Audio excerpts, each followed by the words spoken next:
Good afternoon, everyone, and welcome to the boardroom where members of the Board of Governors and the presidents of the 12 Reserve Banks meet 8 times a year, most recently just a couple of weeks ago, to decide the stance of monetary policy. It's, as you can see, a magnificent, rather formal, perhaps even imposing room with 26-foot ceilings, a monumental marble fireplace, and a 1,000-pound brass and glass chandelier. And it's seen a lot of history since Franklin Roosevelt dedicated this building in 1937. British and American military leaders conferred here during World War II, and through the decades, our Federal Reserve predecessors grappled with financial turmoil and the economy's ups and downs. So when my colleagues and I take our assigned places around this polished mahogany and granite table, the setting and its history lends a certain formality, perhaps even stuffiness, to the proceedings. As we kick off this, the 12th of 14 Fed Listens events, Governor Brainerd, Governor Bowman, and I hope that today's meeting is anything but stuffy. Candid and serious, yes, but not stuffy. The Federal Reserve Banks and the board have been holding Fed Listens events around the country as part of a comprehensive public review of our monetary policy, strategy, tools, and communications practices. Almost all of the Fed Listens events like this one have been open to the press and live streamed on the internet. Both the breadth and transparency of the review are unprecedented for us. One reason we're conducting this review is that it is always good practice for any organization to occasionally take a step back and ask if it could be doing its job more effectively. But we must pose that question not just to ourselves. Because Congress has granted the Federal Reserve significant protections from short-term political pressures, we have an obligation to clearly explain what we're doing and why. And we have an obligation to actively engage the people we serve so that they and their elected representatives can hold us accountable. We've invited you here because we want to better understand how monetary policy affects the lives of the people your organizations represent. Union members, small business owners, residents of low and moderate income communities, retirees, and others. We want to hear your perspectives and those of the people you represent on maximum employment and price stability, the monetary policy goals that Congress has assigned us. Now is a good time to conduct this review. Unemployment is at a half-century low, and inflation is running close to but a bit below our 2% objective. While not everyone fully shares economic opportunities and the economy does face some risks, overall, the economy is, as I like to say, in a good place. Our job is to keep it there as long as possible. While we believe our strategy and tools have been and remain effective, the U.S. economy, like other advanced economies around the world, is facing longer-term challenges from low growth, low inflation, and low interest rates. While slow growth is obviously not good, you may be asking, what's wrong with low inflation and low interest rates? Low can be good, but when inflation and consequently interest rates are too low, the Fed and other central banks have less room to cut rates to support the economy during downturns. So in this review, we are examining strategies that might better allow us to symmetrically and sustainably achieve 2% inflation. Doing so would help prevent inflation expectations among consumers, businesses, and investors from slipping too low, as they appear to have done in several advanced economies around the world. More firmly anchored expectations in a virtuous circle would help keep actual inflation around our target, thus preserving our ability to change interest rates as appropriate to meet our mandate. We're also looking at whether our existing monetary policy tools will be adequate when the next downturn comes.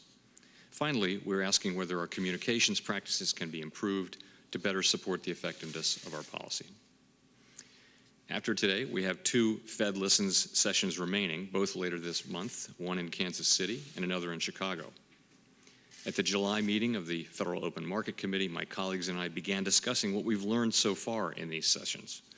We continue that discussion at our September meeting and have a lot of work left to do. We plan to publicly report our conclusions during the first half of next year. One clear takeaway of the sessions so far is the importance of sustaining our historically strong job market. People from low and moderate income communities tell us that this long recovery, now into its 11th year, is benefiting them and their neighbors to a degree that has not been felt for many years. Employers are partnering with community colleges and nonprofit organizations to offer training. And people who have struggled to stay in the workforce in the past are getting new opportunities. So once again, welcome. Now it is your turn to speak, and we'll be listening. Thank you.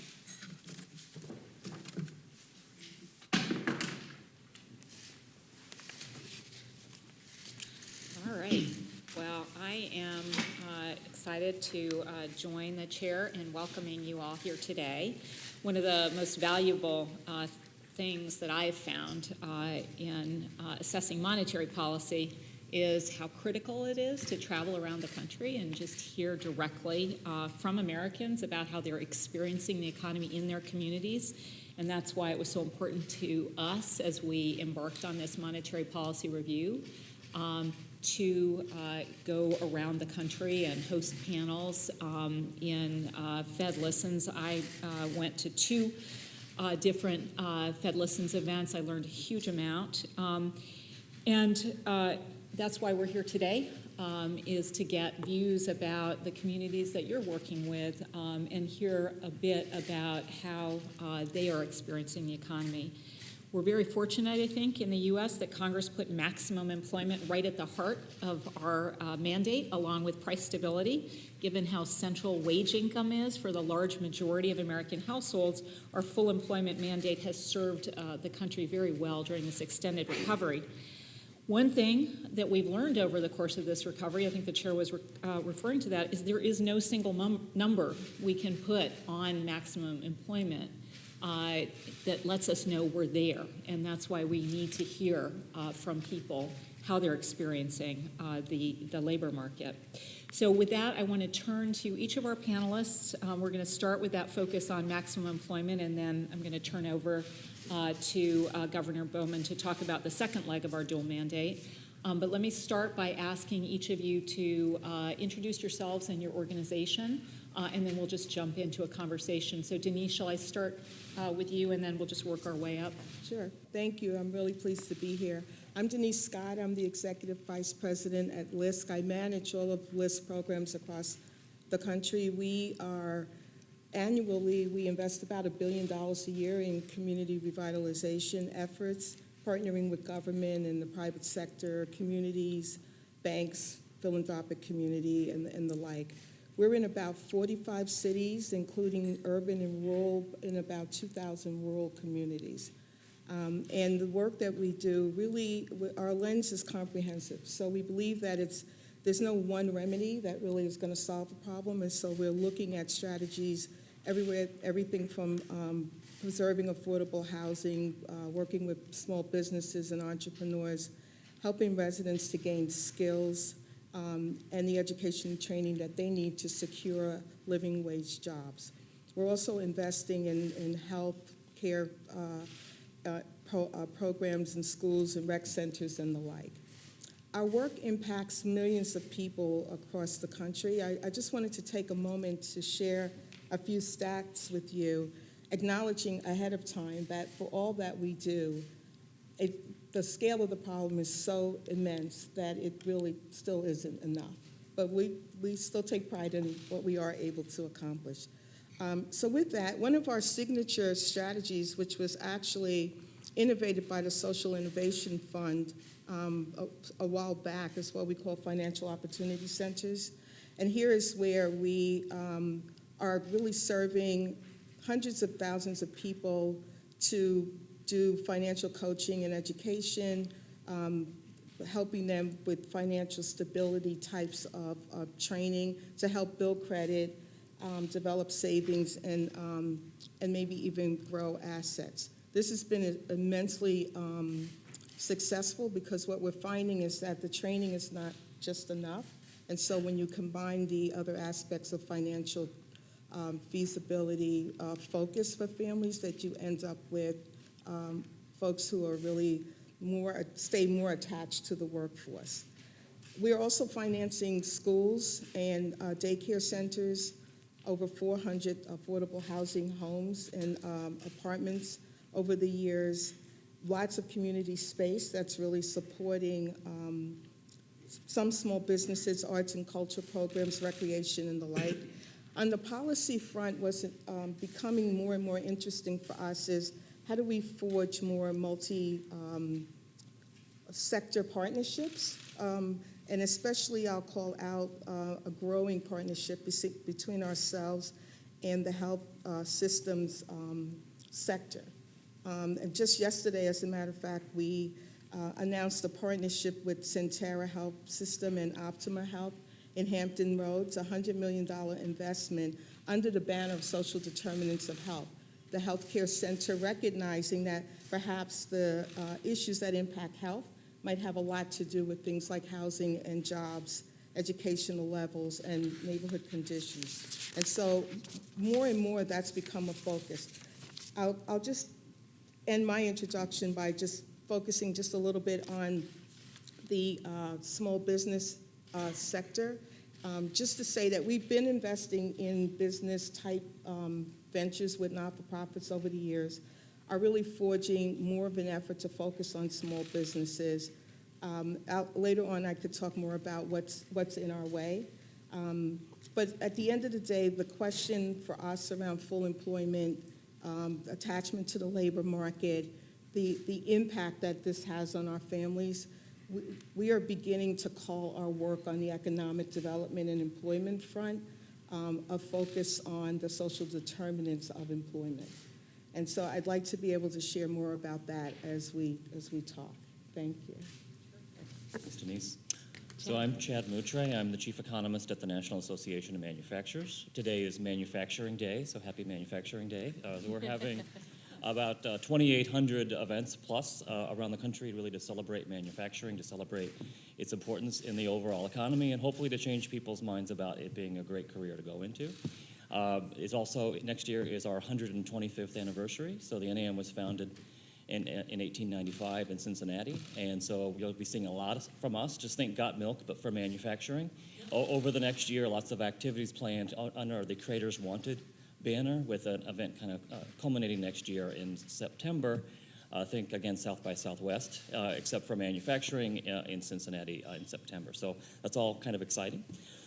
So I'm chief economist at the NAM. I'm the chief and only economist. But I also straddle over into the Manufacturing Institute, which is our 501c3, which really dedicates itself quite a bit to the issue of the skills gap and finding training. So we know, for instance, that the inability to find talent is the #1 issue for our members. It's trade as well, but certainly we hear an awful lot about just the fact that there's not enough talent out there, and we'll be talking about that, I'm sure. And the Institute is doing a number of things in that space, including working to create more veterans, to attract more veterans to go into manufacturing, to attract more women to go into manufacturing. We just acquired the FAME program from Toyota. So that's helping to expand apprenticeships in the manufacturing space. And so there's a number of things that we are doing besides Manufacturing Day, which is hopefully helping to kind of highlight that as a sector and as a career. Hi, how are you? My name is Melinda Mack. I'm the Executive Director of New York State's Workforce Development Association, also known as the New York Association of Training and Employment Professionals. It's that name because it was founded in 1978, and so we could have a much snazzier name if we renamed it now. So similar to some of the other groups that are up here, our organization is focused primarily on education, job training, and employment services. So I represent around 200 members who serve over 1.5 million New Yorkers each year around education, job training, and employment. It includes our community college systems, our local workforce development boards, career centers, many community-based organizations and providers, and labor unions. I think for us, the conversation for me is I'm thrilled to be here and also excited that you're seeing this dual mandate as a critical role and aspect of the work that you do, primarily because it's not just about maximum employment, it's about meaningful employment. And so I think I'm excited to talk to you a little bit about today what we're seeing on the ground when it comes to the quality and the types of jobs that many of our members are seeing. Folks who typically aren't entering into the labor market, what they're accessing and their ability to move up, as well as the wages associated with that work. Our job in our state has been to be sort of the primary advocates for the job training component, but also this concept of really thinking thoughtfully about the connection between economic and workforce development. Similar to Denise, this movement towards capital-driven workforce development, meaning human capital-driven workforce development and economic development, is critical. I think for too long, the piece of the pie has been just around the built space, not recognizing the impact on the people who live in those communities, right? And so I think we're sort of seeing a movement towards that in New York State, but more broadly, this thoughtfulness around what does it mean to live and work and grow in a community along with the built environment. So again, I'm happy to be here, and thank you very much. Thank you so much. My name is Sarah Horowitz, and I'm the CEO of Trupo, which is a startup in New York, and we are providing the next civic infrastructure for this new workforce. I'll tell you a little bit about my history and how we got there, because I think that would be helpful. I started the Freelancers Union about 20 years ago with the realization that the workforce that was not the traditional employee workforce where people go to one job for 40 hours a week, are able to access training programs and other kinds of services, are really left to figure this all out for themselves. Where are we now? It's about a third of the workforce and growing. And what is so important is that we're starting to understand it. I think the first bite that we've taken is to think about it as the gig economy. But the gig economy is really about 6% of the economy. It's really the people who are working on the platforms, and it's very litigated right now as to whether these workers are independent contractors or employees. But if we start to move from this little bite size and go across, we see that actually we're talking about a very robust part of the economy that crosses class and economic lines, it crosses skill lines, it crosses regional lines, race, gender. And so really what we're talking about is the future. And so when I was at the Freelancers Union, I started the work, as Lisa and I, who you'll hear from next time, and others were talking about what is going to be the next safety net. And that really was the thread to start to build the first portable benefit systems that built on the great work of the building trades unions and the entertainment unions that really built the first portable benefit systems. And so we built a $100 million insurance company.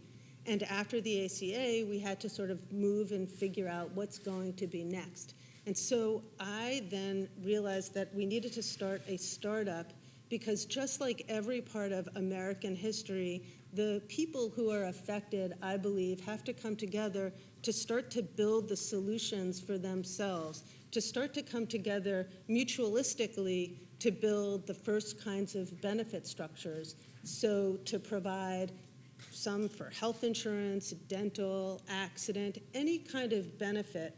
And what we found is that the whole risk profile in America has changed from very long-term risk to extremely short-term risk, which the great Fed statistic of the average American doesn't have $400 saved. And so what I would say is of the main things I would really like to focus on is that this workforce is beyond the gig economy. It is just so much broader, number one. Number two, we really don't have a safety net for them. And as we get to some of these questions, we'll particularly see that that's important with regard to unemployment insurance and training. And the third is that we're just going to have to open our minds and open our politics up, because the two-dimensionality that we're going to find ourselves in is not going to lead us to these solutions. And again, it's going to be make the path by walking and starting to show we will start to build these models, and the role of government will be to support the models, not to take over them. So thank you. Great. Thank you very much. First, thank you very much, Mr. Chair and Governor, for having us here today, and for even opening up the doors to Reserve so many folks can be heard. And it's nothing like hearing folks who are feeling some of the challenges of today's economy, notwithstanding the experiences that others are having as well.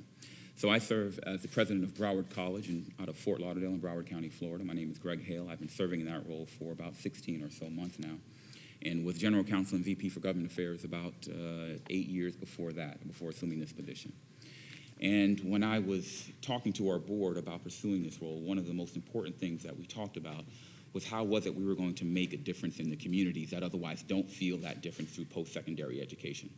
We are essentially a community college that started offering baccalaureate degrees in 2007. We have 10 baccalaureate degrees now. We are an open access institution. About 70% of our students receive Pell Grants, which essentially means they're coming from the lower income levels, and we have about 63,000 students at Broward College, making us one of the largest institutions in America of post-secondary education. We have about 5,000 incredible faculty, staff, as well as students that make us a great institution. In fact, the Aspen Institute has ranked us in the top 10 of all community or state colleges in the country out of well over 1,000 as one in the top 10 on 3 occasions. And so we've been very excited about the work that we've been doing.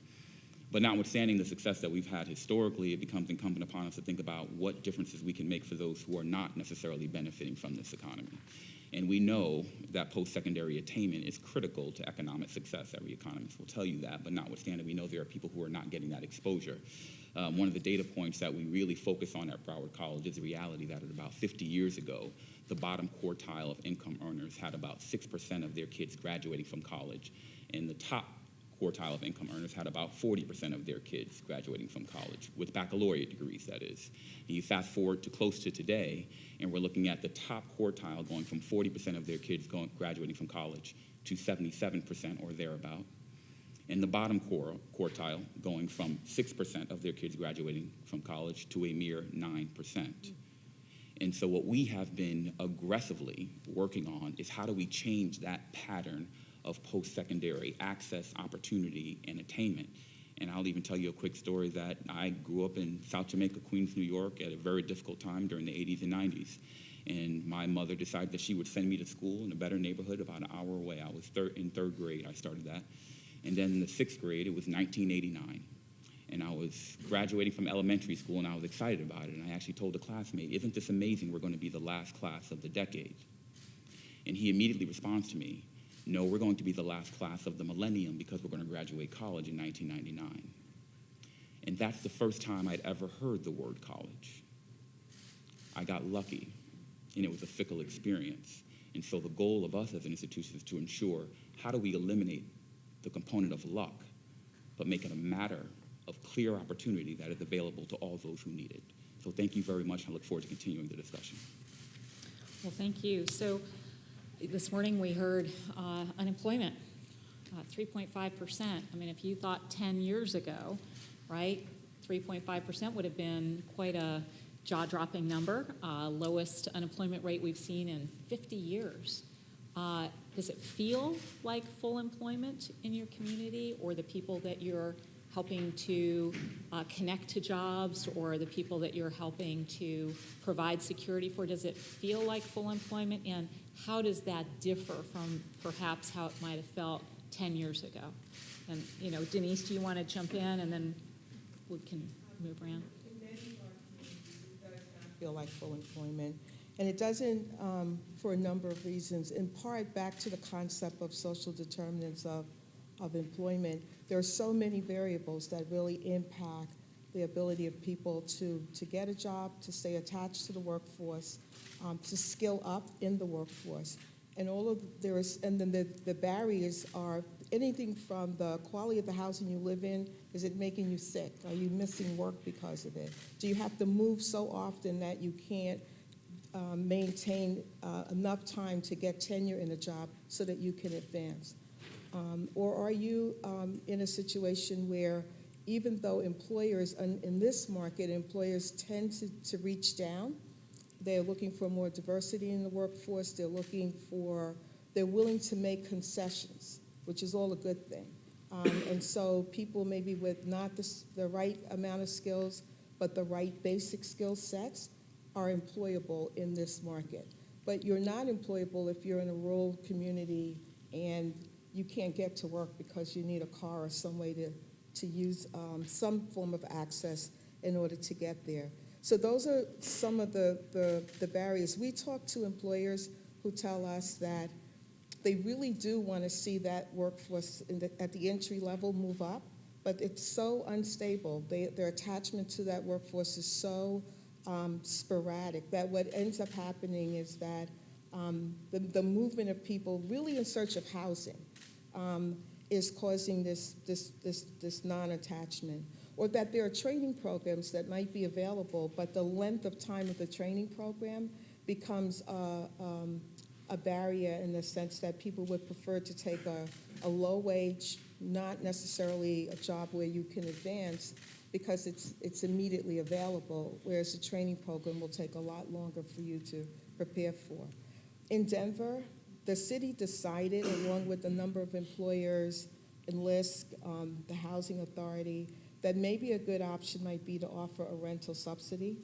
And so it started there for us, a subsidy that provides some years of stability for a family in housing, and hopes that they can stay attached to the workforce long enough that from there they'll be able to propel. Right now, it's a 3-year program, probably not nearly enough years in a way, considering what we're trying to overcome, but better than the circumstances that they were in before. This is one strategy that seems to be taking up a lot of steam. In some places, we just opened an office in Charlotte, and there the city and the healthcare sector, again, the healthcare sector, there's entry-level people who people who want to work. That's not the question, and jobs that are available. And so that's another place where we're in partnership with government and the private sector, the healthcare sector, we're likely to build housing, workforce housing. So more and more of our efforts, we're racking our brains and trying to figure out how to make opportunity zones work for workforce housing. So housing sort of really stands up as a big factor. But in places like Chicago and Detroit and a whole bunch of our neighborhoods, where the regional economy may be at 4 or 5%, in our neighborhoods it's at 20% or 25%, and all of that because of some of the things that we're talking about. So I could maybe stop there and let some of my colleagues jump in. Demand is there, and the Demand is there, the opportunities may jobs be are there, there. but there are structural barriers to connecting with those opportunities, including rising expenses. Expenses. I mean, rural is a whole nother story, but I'll just call out the transportation component there. But it's not the only barrier, but it's a big one. Whether or not people have been attached to the criminal justice system, and even though it's less of a barrier now, it is still a barrier, because not all employers have reached the point of comfort about how to engage and employ folks coming out of criminal justice. So many of the strategies that we're deploying are really trying to break down those barriers and trying to find ways to help people to become more permanently attached. The goal at the end of the day is to try to put people in living wage jobs. So whether in some cases we're attempting to create those jobs, and then we have maybe a better opportunity to attach people that we want to serve. But in many instances, we're working in the market, and the goal is to figure out how to make a person attractive to an employer. Another sector that's really starving for workers is the construction industry. Lots of skilled jobs that are going unfilled. In some cases, like for welders, for example, not a very long training program that's involved, but still it's a barrier to people who for all the other reasons need to have that job that might pay less, but it's available right now and they don't have to go through the training. So on the employer side, there are probably way too many jobs, and I think that's a reason for us to put a lot more time and attention on how to break down the barriers and attach people to work. The opportunities exist.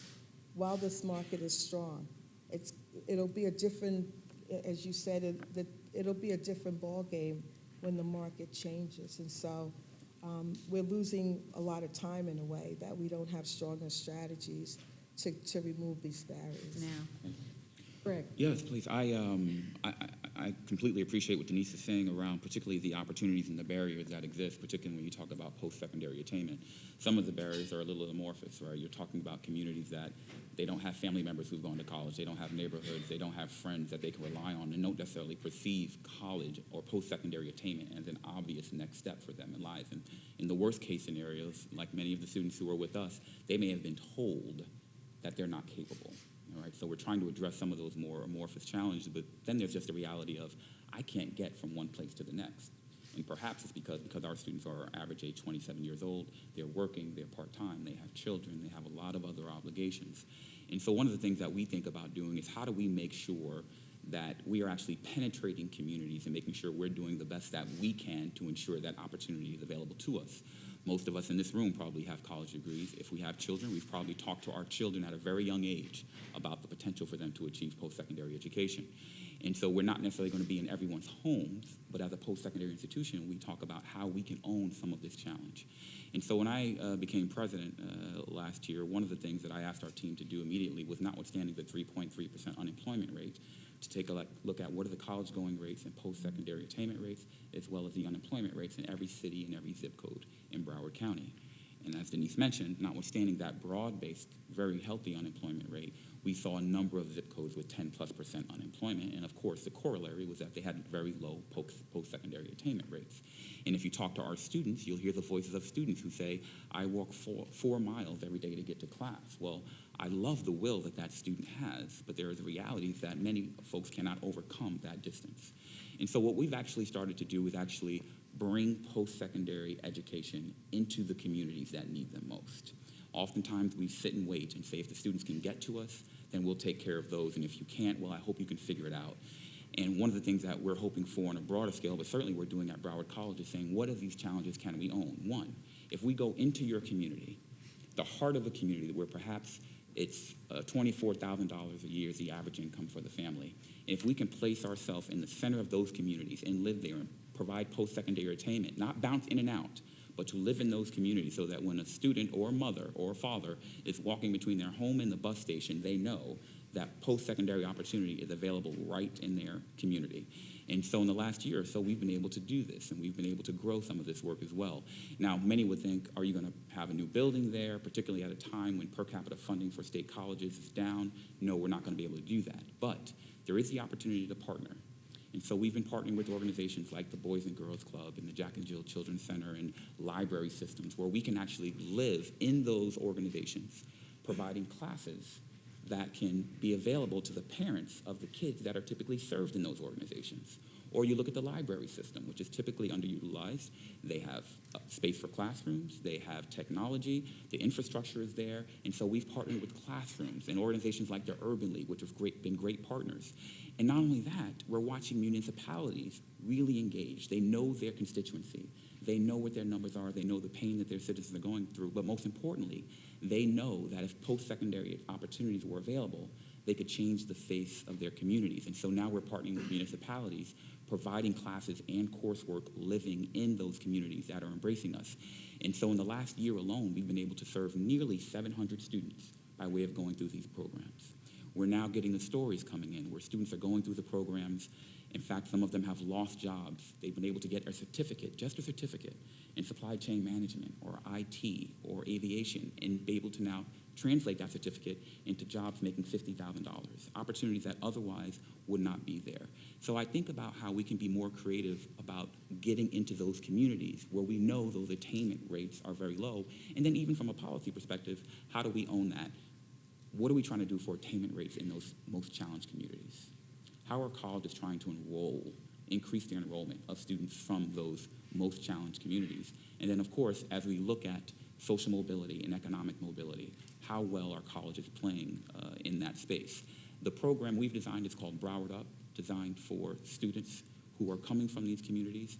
UP standing for Unlimited Potential, with the recognition that everyone has the ability, but the limitations on opportunity are what we need to be embracing on behalf of our students and working with them to ensure that the opportunity is there.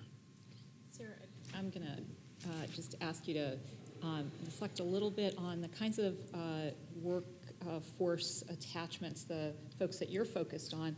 Does that vary over the course of the cycle? Are there more people that might be freelancing or sort of self-employed now, or perhaps at the depths of the recession, or is this just a structural trend? Yeah, if I can just go back for one thing, I think one thing that's interesting as we are as a panel sort of seeing the 360 as the whole, I would say that freelancers really are, there is a lot more work than there was certainly after the recession.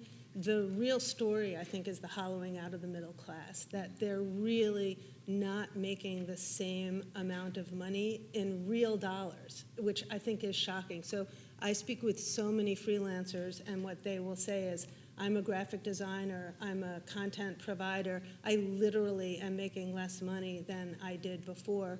And because they're independent contractors, they don't have the right to unionize. And so it's very difficult for them to engage in any kind of collective relationship, which would have the effect of bringing up those wages.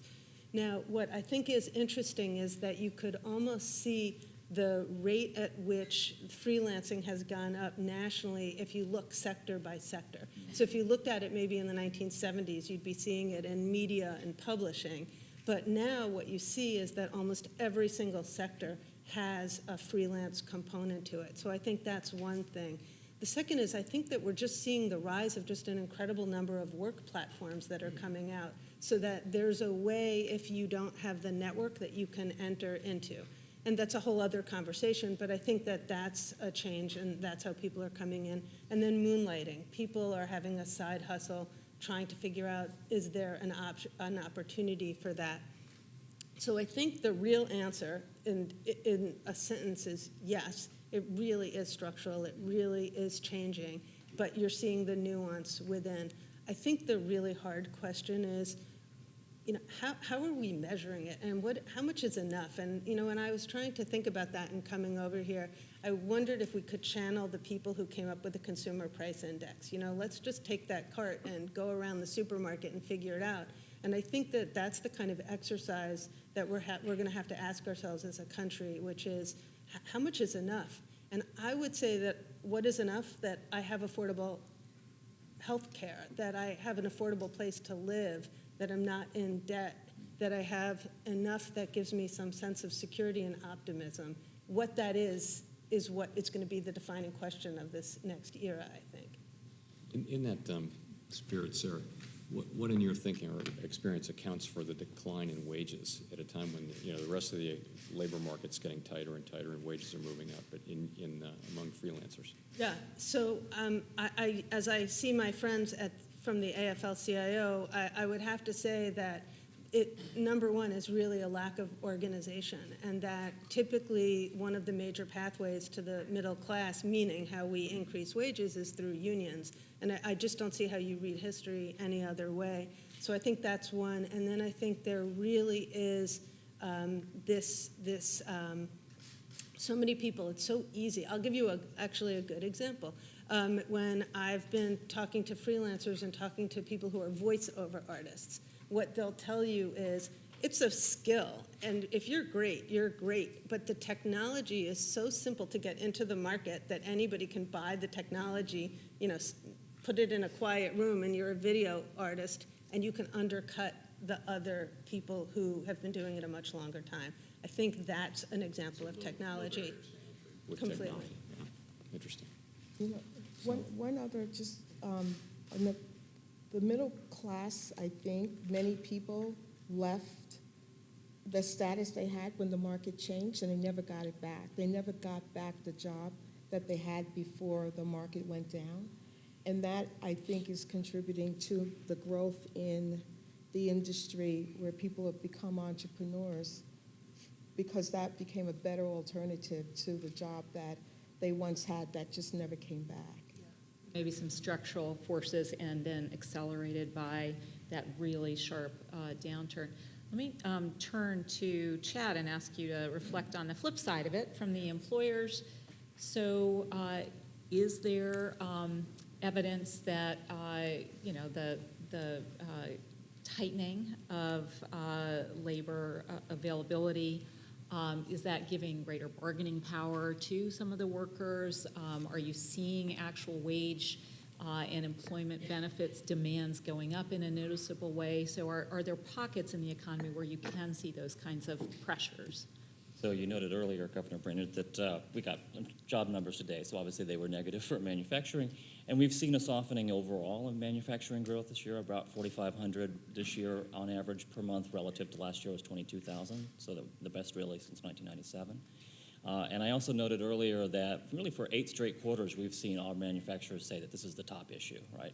The inability to attract and retain labor. I hear it also from construction workers and from housing, truck drivers, et cetera. So you continue to hear this, especially in that tight labor market. One of the numbers from JOLTS that I think is interesting to kind of get to your point is that last month, I think it was July, which is the JOLTS data, the most recent, you had an all-time high level of quits, right? So this is the take your job and shove it measure. That's how I describe it to a lot of our audiences. And so that to me suggests that there's a lot of churn out there in the overall labor market. I was hearing it as much as, especially last year, a lot about poaching, people going on LinkedIn, finding who your competitors have. You see that kind of moving from place to place. And I think manufacturers are really sensing that in a real way. In those same JOLTS data, 522,000 job openings last month. That's an all-time high. So you do have kind of this strange juxtaposition between slowing hiring in general with the fact that there's job openings which are at an all-time high. And that's a large part of why we're doing Manufacturing Day. But I think the other part of it, there are some structural issues here at play as well.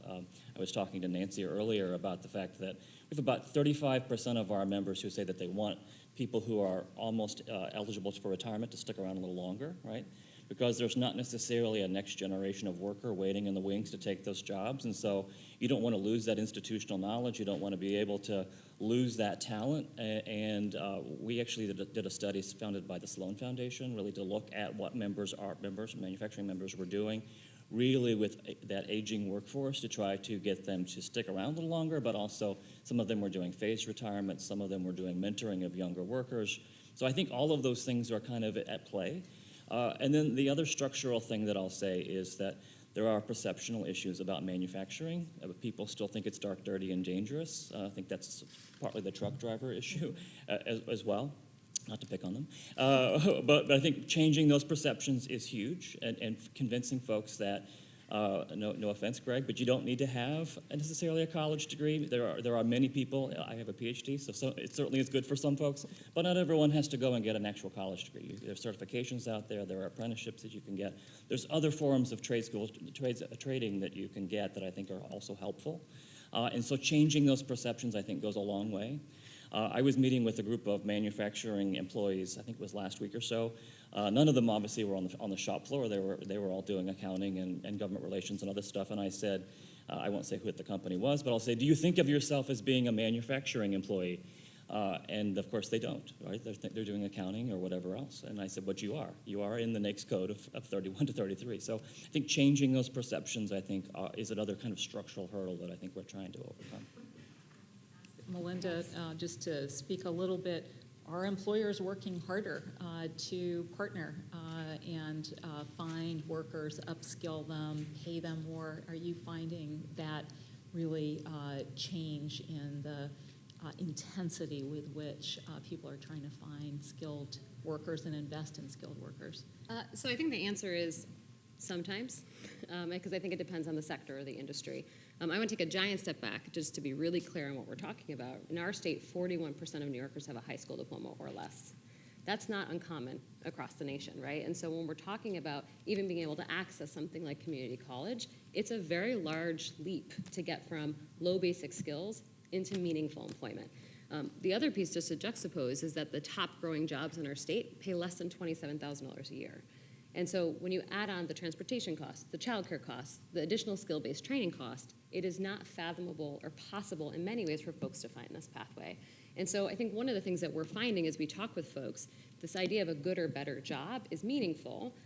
Many folks who are working are not working in great jobs, or they're working in multiple part-time jobs. And so in our state, about 250,000 folks are in part-time jobs. I imagine that many are piecing together full-time work as using sort of many sort of part-time job opportunities. When you think about that and think about when would you have the chance to go to Greg's college, right? It doesn't work. It just doesn't work. I was just with someone earlier today talking about, in particular, some of the most difficult occupations, like caregiving occupations, home health care, child care providers, direct support professionals.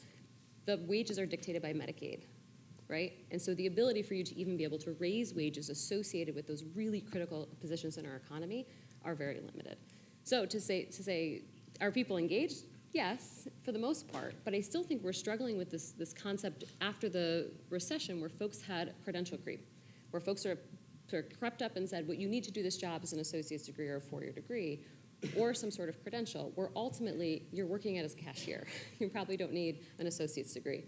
On top of that, I think the other issue we're finding, and I'd be interested to hear your take on this, as we move from advanced manufacturing into lean manufacturing, people are really tight on their lines, and so meaning that they're running production 24 hours a day.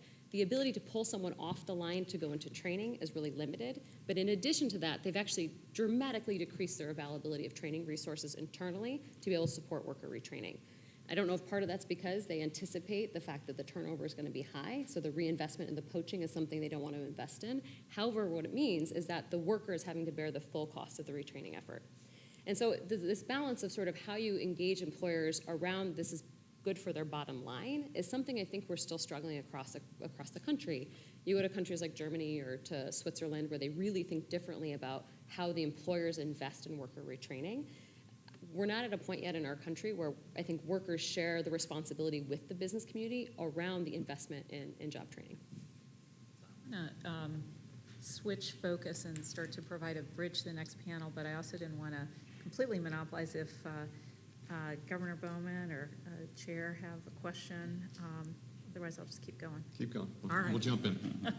So the other side of our dual mandate, which we're going to have an entire panel on, is price stability. And I think when you say that to most people, they probably don't resonate with that. But you've talked about price stability a great deal already in the panel. And it's this question of, are living expenses high, low, growing faster than incomes, growing in line with incomes?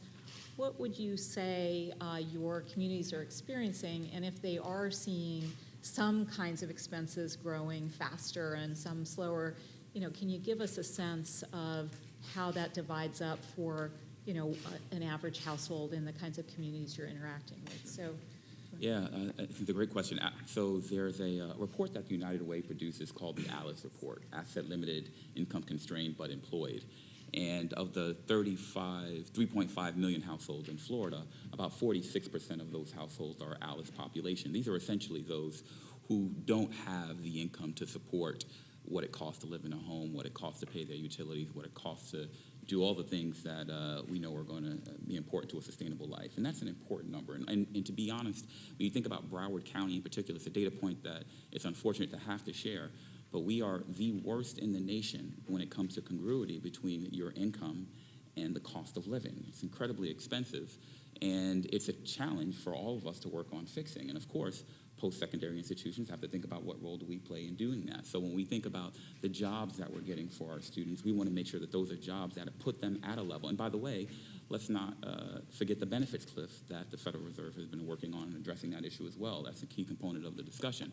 And so when we think about how we get there in light of the challenges that we know exist, one of the data points that we need to be conscious of when we talk about what level of attainment is required, first, 65% of all jobs in this country require some form of post-secondary attainment, not necessarily a degree, but it could be a certificate. For every job that requires a master's degree, there are 2 jobs that require a baccalaureate degree and 7 that require a certificate or an associate's degree. And so where's the opportunity? And so when I talk to employers who may be keeping their wages flat, but they're offering bonuses to get people in the door. Of course, it's hard to keep someone after that 2 years when the bonus contract expires, but notwithstanding, they're doing what they can, particularly in aviation and nursing, et cetera. And so they say, well, how do we find the right kinds of employees? And I say, well, where are you looking? Because there are these pockets of communities that have 10+% unemployment. The other barrier, as we've discussed it earlier, is sometimes folks don't even know the opportunities exist, right? So you talk about aviation, and they think it means becoming a pilot, right, as opposed to avionics or aviation maintenance or all the jobs in that space. I remember when we were in one of our most challenged neighborhoods and knocking on doors, talking to the people in those neighborhoods, letting them know. In fact, I had just become president, and I said, I'm the new president of Broward College. I want to make sure you know we're here, and we want you to come to the college. And one of the things they said, one gentleman says to me, I can't go to college because all I know how to do is fix motors. And I said, oh, well, we have this amazing automotive program. And there's a certificate that you can get in a year, you could be making $50,000 a year.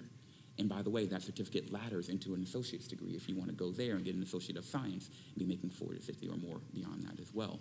But they don't know the opportunities exist. Talk to another person in the same neighborhood. I can't go to college because I've been arrested or I've been to jail. They don't know the opportunities, right? And so part of it is, if we're not living with them, it's very hard for them to see beyond what they've heard in the midst that they currently exist with.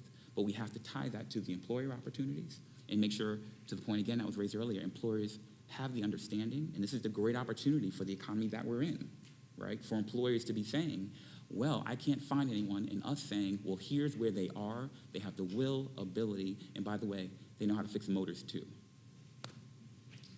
I'd say that the two really huge pain points for people right now is healthcare and housing. And so the thing that I'm hearing more and more probably in the last 2-3 years versus 5 to 7 years is, remember, this is a group that's just above subsidy level. So they're not way above subsidy level, but just there, and they're going without health insurance now.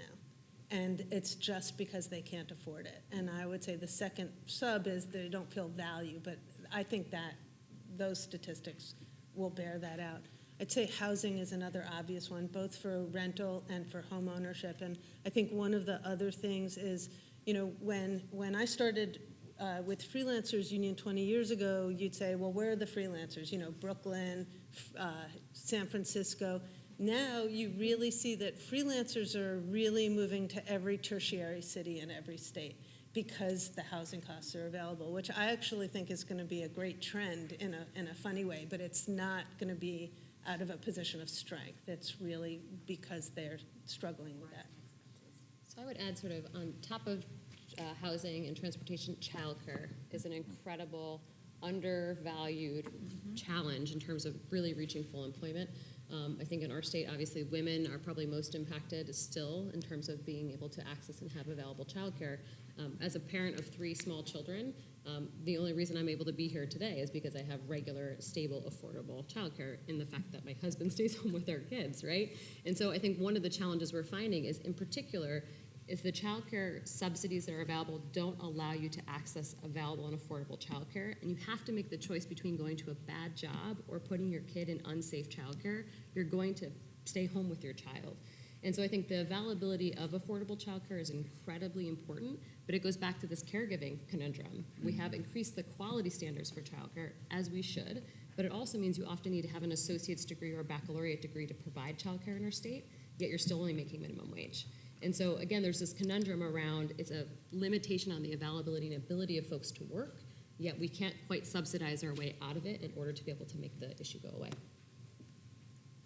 The only thing that I would add, not really from a manufacturing perspective, but I think just on a national perspective is, and I'm sorry, Greg, you might have a different opinion, but student loan indebtedness has gone up pretty substantially. Yeah. And I know even in my old days when I was at the SBA, it's holding back entrepreneurship. It's holding back a lot of other things that I think, and people are coming out of college with an enormous amount of debt. It takes them years for them to pay it off.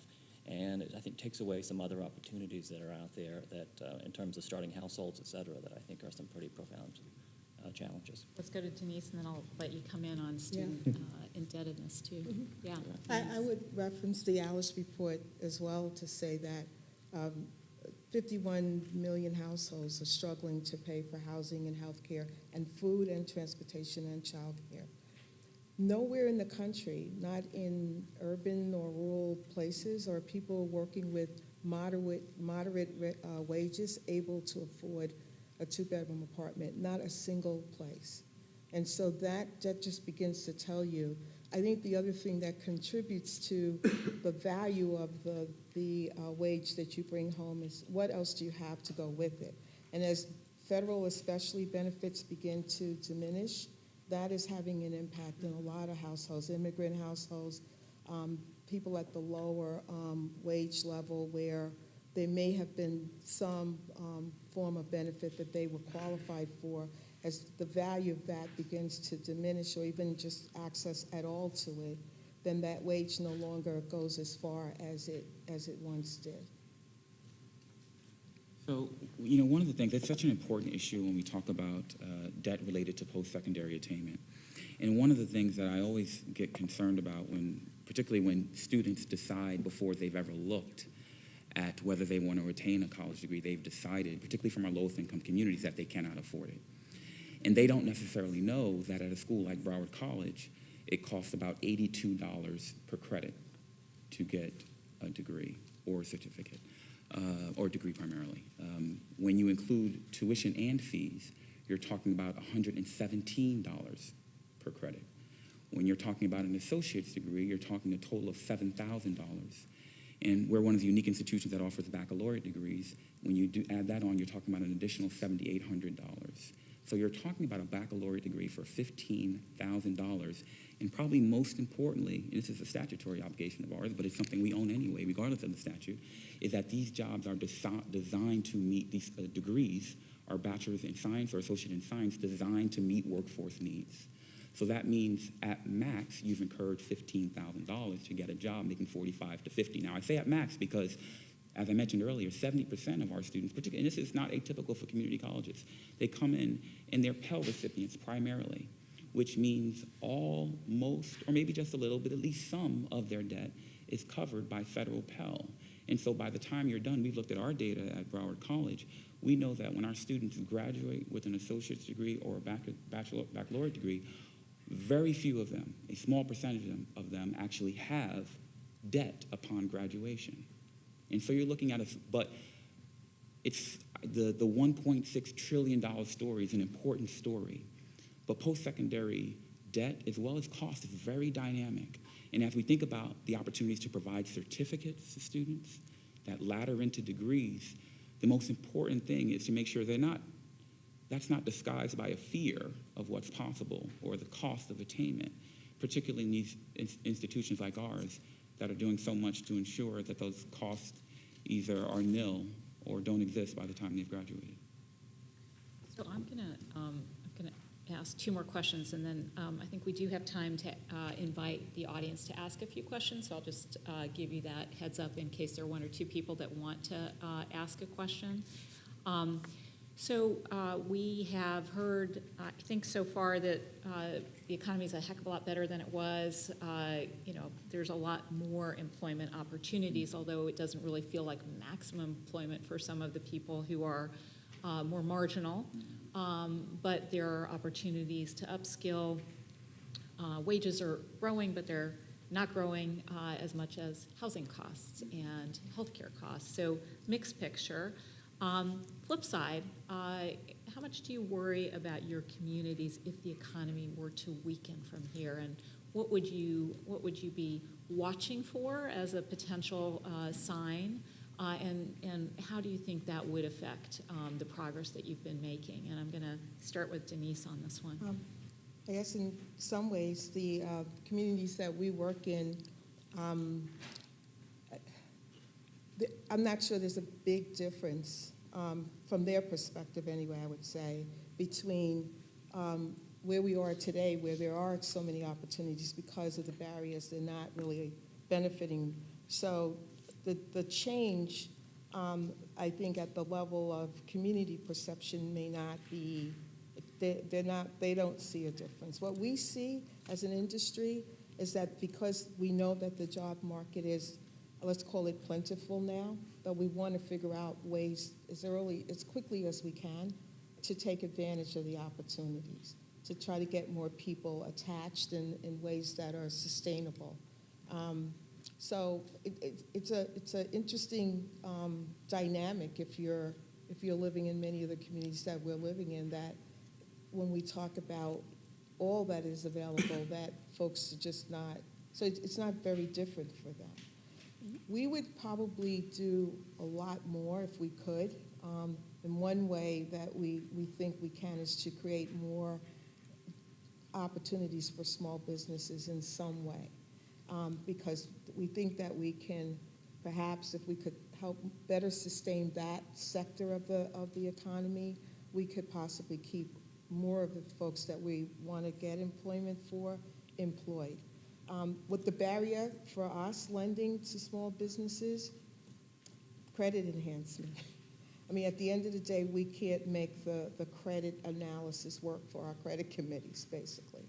and we are an SBA lender, so we do that. But there's this margin of lending between maybe 5,000 and 50,000 that could start up a business or even maybe convert a business that might have an impact if we could get it to scale. So it's something that we're looking into. Chad? So obviously, manufacturing is pretty cyclical, right? So, hopefully we don't see the 2.3 million workers we lost in the Great Recession. So I don't see that coming up anytime soon, hopefully. But I think manufacturers in general are preparing for some sort of a slowdown or hopefully not a downturn, but hopefully something next year. And I think they're preparing for that in very meaningful ways. I kind of go back a little bit to what we experienced in 2015 and 2016, right? So a little bit of much of a slower period, obviously a lot of global headwinds and the energy pullback. Keep in mind that 90% of manufacturers are small and medium-sized manufacturers, and so you have to kind of separate them out a little bit by firm size. Many of those smaller manufacturers operate more like family. So what they tend to do in those types of time frames, I'm sure the same is true for when we hear from Holly about small businesses, they might cut back hours, right, rather than let people go, or they'll do some other types of flexibility rather than, you don't want to see that person leave, right? Manufacturers are operating much more leanly than they were before, so it's not like they can necessarily afford to lose that talent, right? So you'll often see them operate a little bit more family-like in that way. The other thing that I think that will be interesting to watch as we move forward is so many manufacturers are investing in new technologies, the disruptive technologies of robotics and AI and all these things. That obviously is going to have long-term implications in terms of our overall productivity, et cetera. But I think that also perhaps will help a little bit of a cushion, I think, as we move forward, more of a longer term, not just during the downturn, but later as well. So I will sort of challenge Chad a little bit, and I am not an economist, as you probably have noticed, but when it comes down to it, I think that automation is going to dramatically impact the communities we serve in the next sort of decade or so. In particular around economic downturns and sort of the value that an employer sees of the gains that they save by investing in automation. Your robots don't call in sick, right? And so I think that what we're going to see when the market contracts again is that this challenge around balancing between automating or keeping and retaining your workforce. I mean, one of the things that we're looking at internally is the number of folks who are moving to part-time work and the reduction in hours. Again, the reduction in hours tangled with benefits, right? When do you make the decision to go on public assistance or keep working are real questions that I think many of our folks have to ask. I would also sort of say that I think as we look across our state and across New York, we do often see an increase in folks moving into a job training-like program when the economic downturn hits. The key is making sure employers continue to stay committed to investing in those programs and investing in providing the core competencies that are necessary above and beyond what we typically hear as soft skills, right? Soft skills is often code for something else. What we really need is what are the technical skills and abilities that translate to meaningful employment for folks who go through many of the training programs. And so, again, I sort of share that because I think during a downturn, employers sort of step back from those engagements and say, it's not necessary, we're sort of worrying about our own shop and less about the employment and training pipeline. One last thing I will mention is I think it's really important for folks in this room to recognize the federal money for workforce development funded through WIOA and others, that falls way after an economic downturn hits. So having lived through the recession in New York City, working in the workforce system there, we were seeing folks coming through our doors in droves and had very limited resources to serve folks meaningfully until ERA hit, which is many years after the downturn hit. And so I share that because often folks on the ground will see this start first, but the federal resources fall very, very late. I think that the next downturn is going to really expose the lack of a safety net. So if a third of the workforce is independent now, it's literally ineligible for unemployment insurance. And so I think that is going to make us say we should revisit maybe the 1940 strategy of how we structured that. And we don't really have the actuarial models, so perhaps setting up some pilots where we could actuarially test, because what is unemployment if you have 6 gigs and projects and freelance? Yeah, so, I wasn't, almost. Well, I did read that plaque behind you, and so the walls here probably remember a lot of this. But in 1940 was how we started with unemployment insurance, and it was very much like an on-off switch. Are you unemployed because we needed to know that we needed to get money to you so you would start spending as I'm lecturing you. Is that crazy or what? But Queen for a day. I might not be such a bad lecturer compared. But so the unemployment, the idea was obviously that we were going to get that money back into the economy. What has happened is we didn't anticipate that the rise of the independent contractor would be something more than the ones that we saw back then. So what I know happened in the recession is at the freelancers union, 12% of the members went on food stamps because it was the only thing they were eligible for. So I think that we're going to start to see a real heavy use of different things that we aren't anticipating. And I think that's going to be difficult. So what are their coping skills? You know, one of the great things about being a freelancer is that you have this portfolio of work. And so we saw in the last recession that the employees really had a tougher time in many ways because they had nothing, whereas freelancers could kind of mitigate and deal. And because they're not eligible for these programs, they have to be a really scrappy lot. And so it's not fair to ask people to be so scrappy, but they are. And so I do think that that's what we're going to start to see. And there will be struggle, but they're very entrepreneurial. Obviously, a downturn would hurt a lot of folks that we intend to serve and that we are serving. And I think about how do we try to get ahead of it. And so whether you're talking about automation or downsizing, you know, one of the things I think that not only us, but a lot of institutions of higher ed, community college, universities, and the like, could be thinking about how do we partner with those companies that we know will, if not because of pure downsizing, because of automation, will likely be losing a number of employees. And so I'm sure in this building and certainly at my institution, we have a lot of folks who could tell you what jobs are unlikely to exist over the next several years.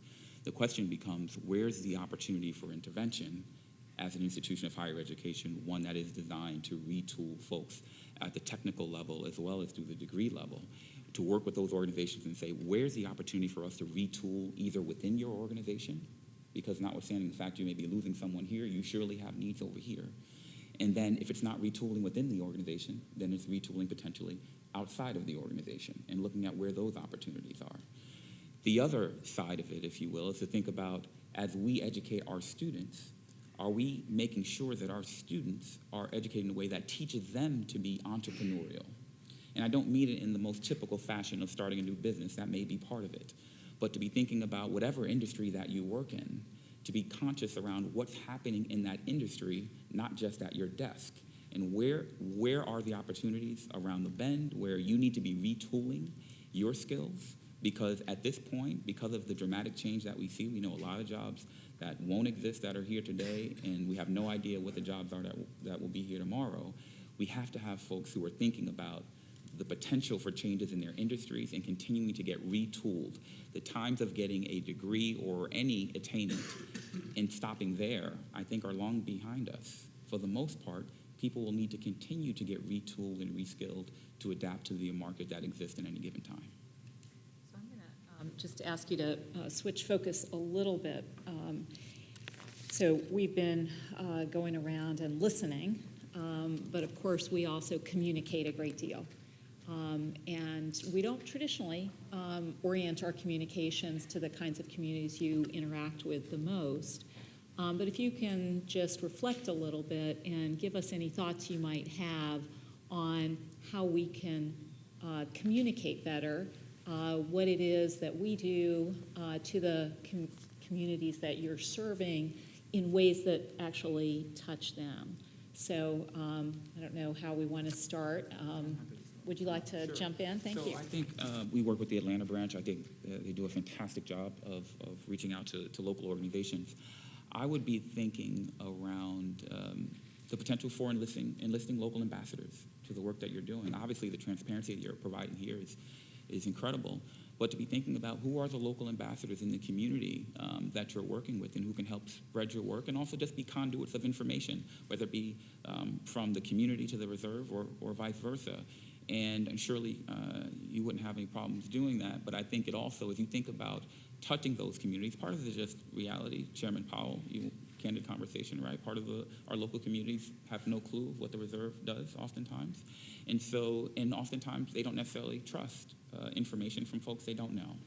And so the best that you can do, I think, in many ways, is to enlist folks in those communities who you know are trusted ambassadors in those communities to help deliver some of the information that you have, and again, be conduits of information from the ground up as well. Yeah. Sarah? Yeah, I think similarly when with these kinds of convenings, I think every regional bank seems like it's starting to, and probably has a long tradition of having these conversations. I think the strategy that would be really helpful would be to identify the institutions that people trust in their communities, and to not think of this as just that we have to reach isolated individuals, because I think isolated individuals are overrated. And I think that, like, if you said to me, what makes for a successful freelancer, I would say it's someone who's very connected to their network and to other human beings, and they just tend to have happier lives, as we all do. So I think that it really is institutions, and that really matters, not just for message, but for the listening. And then I think paying real effort to find the groups that have a sophisticated analysis that we don't necessarily always think about, like the cooperative movement, the union movement, the social impact communities, who are really structurally thinking and are connected to individuals. Thank you, Linda. So I would say, having now sort of done the tour of the feds over the last couple of months, there's such variability around which each individual Federal Reserve Bank produces and sort of their connection to their local community. And so I think there's also a huge opportunity for cross-sharing. So what happens in San Francisco can be really valuable in New York, and likewise. And I think it happens amongst Fed staff, but less so in terms of how it's communicated out to the broader public. I would also just say, using terminology like perspectives on maximum employment and price stability feel very unattainable. I will even tell you, in talking to my board and my community about this work, they said, I don't know what that means. Why are you going to talk to these people, right? And so I think part of this has to do with how are you able to break down and describe what you do and why it's valuable, but also the impact on the everyday person. Because I think ultimately, when the inverted yield curve came up, everyone suddenly knew what that was, right? There's a lot of these terminologies that are coming out in the rhetoric these days that I think folks are unclear how it connects directly to their work. And to Denise's point, they don't feel it in their day-to-day work. What they'll feel is when their orange juice costs an extra $5 because of the tariffs, right? So I think those are the types of things that would be really valuable for us. I agree with all of those things. And I think for the most part, the manufacturing C-suite gets it, right? When I talk to them, they follow the news pretty closely. They know whether you're going to make a 25 basis point cut or not, or make that debate, right? So they follow it very closely. I think where there is less understanding is really, I think, on the shop floor, right? They don't really get how all of these moves are going to change, I guess, the price of orange juice or how that really impacts their overall employment or any of those things. I think part of that, I would say, as an economist, is people don't understand personal finance. They don't teach personal finance skills much anymore. They don't really get economics as much as they used to. But I think the other part of it is just understanding this as an institution and really how it affects their overall daily lives, I think, is something that's lacking. I agree with my colleagues. I'll just add that I see a growing partnership across the country between the Fed and the community development industry, and I think that's really a good thing. It's where really kind of stepping closer to what's happening on the ground. The business survey that the Fed does is a really great tool, and I think that while you have the community advisory boards and forums in that venue, that maybe a community survey of some sort might be worth considering to reach a broader cross-section of people. And then lastly, this may seem very simple, but the New York Fed has a comic book. I guess they hand it out to everybody, but it also goes out to the school kids. The financial learning, to your point, that should start early in life, and maybe an understanding at the school level of what this institution means to the world economy is something that there should be more of a focus on I think, in the education system, from elementary school and up. Because, just for myself, I remember being in school, we actually had a savings plan.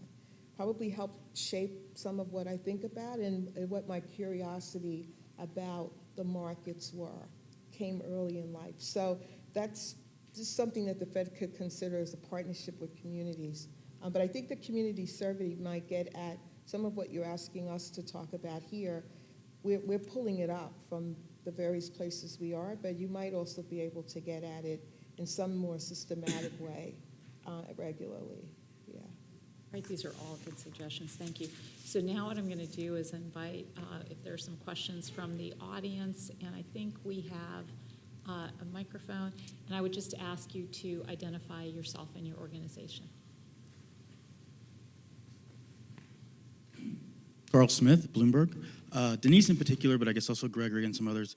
You talked a lot about quickly trying to reduce some of the structural barriers that people face in the communities before the next downturn.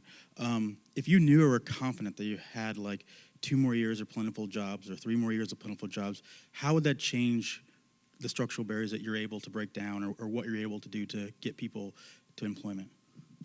Yeah, I mean, right now I think one of the things that we're really anxious about is that we can't lend enough to capitalize small businesses, because we believe that there's a real opportunity to employ more people and to stabilize that sector of the economy. So that's one consideration. I think another consideration really is finding more of a relationship between the private sector that's willing to pay for, like some employers that are willing to pay for the kinds of barrier reduction things like rental subsidies or transportation pathways, that those kinds of partnerships with the employer sector could be a way. The idea being that the more people you can get more stable in the workplace, the better their shot at surviving a downturn. Those are just some of the things that we've been thinking about. And I'll just add one piece to that, and that is, if we have the continued economy that we've been seeing, we know that employers are looking at creative ways, and we want to continue not only to encourage that look into creative ways, but to start to build it into infrastructure.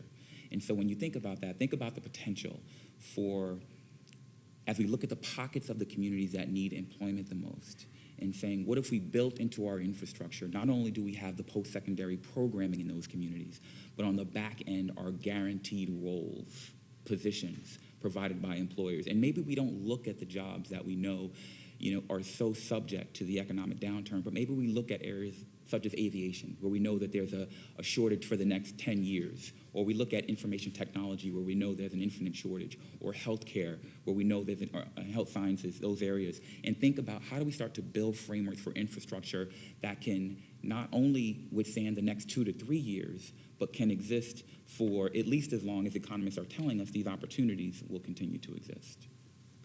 I think the biggest opportunity is to expand earn and learn opportunities where you're working and gaining credentials at the same time.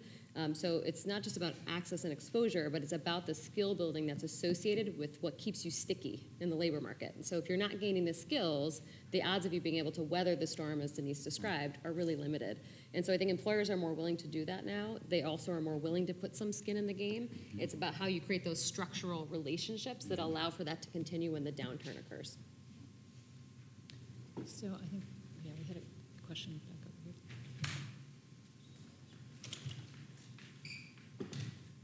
here. Hello, I'm Byron O'Geist. I'm CEO of Opportunity at Work. I think this is a great discussion, and actually this last question in particular, and my question is very much about some of the structural issues in the labor market. And we haven't talked as much about degree requirements, pedigree, credential requirements, and not as a matter of skill, but as a matter of signaling. And I think in a world in which, it's over 60% of adult Americans don't have a bachelor's degree, and there's been a tremendous increase in the bachelor's degree requirements for jobs, well in excess of the skill requirements. So now 3/4 of secretarial positions require a bachelor's degree, when only a third of secretaries, existing ones, have a bachelor's degree. And so as you think about the turnover, this is a problem. And at a regional level, at a community level, what you start to see, and even a city like Washington, D.C., when highly educated people move into a city, it's not just real estate that becomes unaffordable. You'll notice that the job postings all start to shift very quickly to require bachelor's degrees. So the people who were living here before actually are pushed out of the job market, not just the housing market. And I think in some institutional fixes like Broward, you can do some things locally, but I really would love to hear more about what you would do structurally. And I would like to say that I think the Federal Reserve could play a very valuable role, both from your community development and from your business convening side, because there are a lot of new jobs being created that from a skill perspective wouldn't actually require a bachelor's degree, but they're all being listed that way. So the growth, the new jobs, robotics, process automation, Salesforce administrator, you name it, it's being done that way, an exclusionary way. Opportunity, the Federal Reserve has done this opportunity occupations work. It's tremendous, terrific work by MSA. I think there's a lot that could be done, but I'd really love to hear more on that, because I think it's much easier to have a job guarantee effectively at a statistical level, at a regional level, than a company by company level. So if there was some way to take that aggregation power with I think it could be powerful. Greg. So it may sound like I'm being evasive, but I promise you I'm not, okay? One of the things that, because if you look at how from a structural perspective we try to address this at the highest levels and think about what are some of the things that would lead to some of the outcomes that we're looking for. So one of the ways that I like to think about this is from a social mobility lens, right? When we talk about our most challenged communities, we're essentially talking about how do we ensure that, notwithstanding the fact that they're in the bottom quintile of income earners, that we get to move them up, right? From up at least 2 quintiles is how we're thinking about it, right? If we're doing our job really well, we're moving them up at least 2 quintiles, regardless of where they started. And so we have seen, I would call it some percolation around post-secondary attainment being included in certain measuring sticks. So U.S. News and World Report has started to look at, not in a grand way, although they are talking about it publicly, but social mobility and the roles that colleges play in social mobility.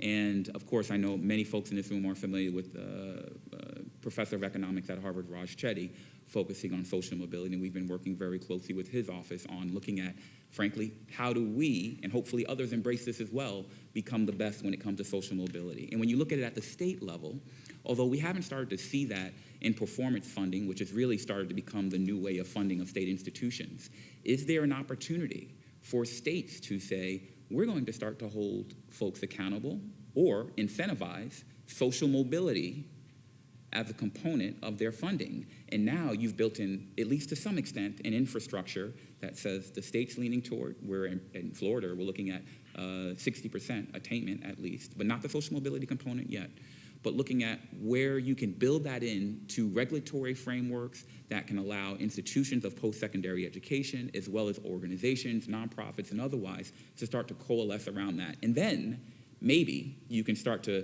fill some of those other holes that come with the social mobility that you're aiming for. I'll sort of add too, I think, and I'd love to get Chad's point of view on this, that like the NAICS codes don't represent, and the SOC codes that we have, the occupations of today. They just don't.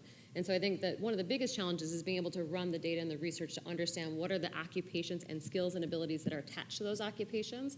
So what we have now, especially with new occupational codes, the wild west of skills and abilities that are being said are necessary, when in reality, I mean, I'm sure if we took a show of hands, if your job description described your job, you would not raise your hand, right? And so I think there's this ultimate challenge, though, around how you align that to the education sector. So how do you make sure that the folks who are having the responsibility of making sure folks are educated and trained for these opportunities are closely enough aligned with the employers to be able to articulate those micro shifts in skills and abilities? It may be a new version of a PLC that needs to be instituted. That's not something that folks typically can catch up with quickly in an occupational sense at an institution, because a PLC costs money to be able to lay out for training. And so I think that there's some real challenges around that. I think the other piece I will just mention is, in terms of credential creep, it's real. It's real, and it is a challenge to economic mobility, but also around sort of race class. And I think we often forget about the stratification of the way that we've structured race and class in terms of certain occupations or income and mobility, and that eliminating things like ban the box, making sure that we're removing any artificial barriers for economic mobility are critical just in the hiring process alone. In particular, online job applications are eliminating huge swaths of potential candidates because it forces you to check a certain number of boxes that may or may not actually consider your attributes as the ability to do the skill on the job. And so I think one of the things we've talked about, is there a way to start to really limit how you hire through online jobs, recognizing that it eliminates huge swaths of candidates? I agree with all that. I would say the other aspect to it, I don't think we've done ourselves a favor. I'm a former academic. I'm not sure we've done ourselves a favor by telling everyone that they have to get a bachelor's degree. I said that earlier. There's a lot of other skills out there that do not require a bachelor's degree. Maybe it's an associate degree. Maybe it's some other type of certification that I think often will pay 5-6 figures, right, in terms of starting salary that you can do a really great job with. The other comment that I would make is that manufacturing is changing so rapidly. The sector is completely different than it was 10, 15, 20 years ago, that continuous learning is kind of the norm now, right? You have to constantly be retrained in terms of being able to work with that new technology. When you tour a shop floor today, you see a very clean environment where people are looking at a computer screen and actually monitoring what's going on. It requires a level of skill there that we sometimes undersell when we might call it blue-collar work or whatever. And so I do think companies are pretty aggressively going out and training. And oftentimes what they'll say is, bring them in here. Maybe they have some minimal level of certification or some minimal level of skill. We'll train them. We'll do what we need. Just bring in, I don't want to say warm bodies because that doesn't sound right, but bring in people and we'll make sure we train them up to do what they need to do. And I think that's a very helpful thing for us. So I think we had, Bill, did we have one question? So let's get Bill Spriggs' question, and then I think, unfortunately, we will have to end this panel. Thank you, and thank you for having this session. Today we get to celebrate that the unemployment rate for Hispanic men and white men is equal. Many of us 3 or 4 years ago who said the Fed should pay attention to letting the unemployment rate fall argued that one of the structural barriers is actually racism, not what many people think. And if we let the labor market get tight enough, sooner or later, we get to celebrate this day. And several months ago, the historic relationship that black women have a higher employment to population ratio than white women returned, so that black women returned to their pre-2008 peak. But if we have a downturn, some of these gaps, unfortunately, probably will come back. So Ms. Mack and President Hale, both of you were talking about certain elements of this. President Hale, you mentioned employers seemingly missing whole neighborhoods. If there's a downturn and they're not looking anymore for anybody, regardless of race, how would that exacerbate them ever finding these neighborhoods? And Ms. Mack, when you were talking about the jobs that are really in demand in New York and the sectors that we're growing, a lot of those job categories you mentioned are predominantly jobs held by women of color. What would happen in a downturn for those important jobs? Sure. So one of the things that I would be looking at, and I mentioned this a little bit earlier, is to be thinking about what are those jobs that we know have a very long-term, long-range scope of opportunity. And so these are also some of our more high-paying jobs as we think about in the health sciences space or aviation or manufacturing as well. And a lot of it is around changing the mindset of what a job in manufacturing is. And these are communities that, in many communities, not just minority communities or low-income communities, but have a different perception of what that is. So we know that those jobs will continue to persist, and I think it's really incumbent upon us to be able to say, in those most challenged communities, minority communities, how are we engaging them in what opportunity actually looks like? So if we can engage them on what opportunity actually looks like, that manufacturing is really this, and this is how much you can get paid, and this is how quickly, and this is important too, how quickly you can get a certification that's going to lead to a job in that space, that has to be something that we're being very aggressive about, whether we're in an overall downturn or continue to be in the economic climate that we have right now. So I really struggle with this for a bunch of reasons, mainly because I certainly understand that when we say that you may not need a path to college, that often we're talking about a certain class or race or gender of individuals, right? You don't want to eliminate a college pathway.